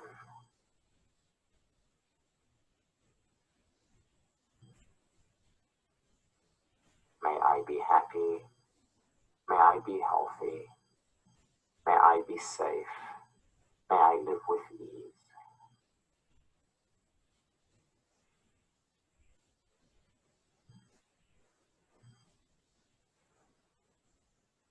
If your mind wanders, simply bring it back to these phrases.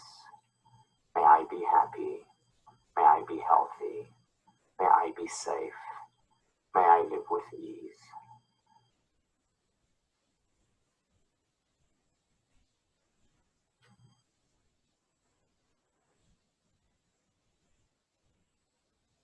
Next, bring up a person you care about deeply, a family member or a friend. Send loving kindness their way by repeating the phrase, may you be happy, may you be healthy, may you be safe, may you live with ease.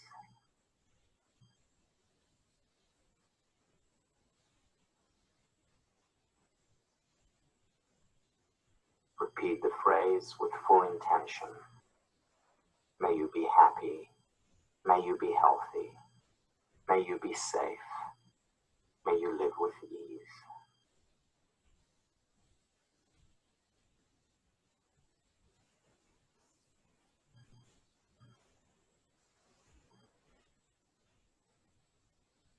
And if your mind wanders, gently bring it back and repeat the phrase. May you be happy, may you be healthy, may you be safe, may you live with ease.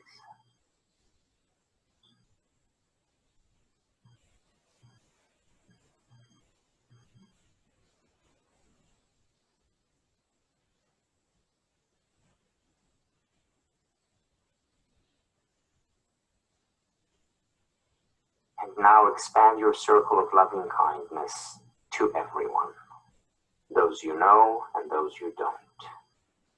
Send the following words their way. May all be happy, may all be healthy, may all be safe, may all live with ease. And as you repeat the phrase over and over, put your heart and mind behind each word. May all be happy, may all be healthy, may all be safe, may all live with ease.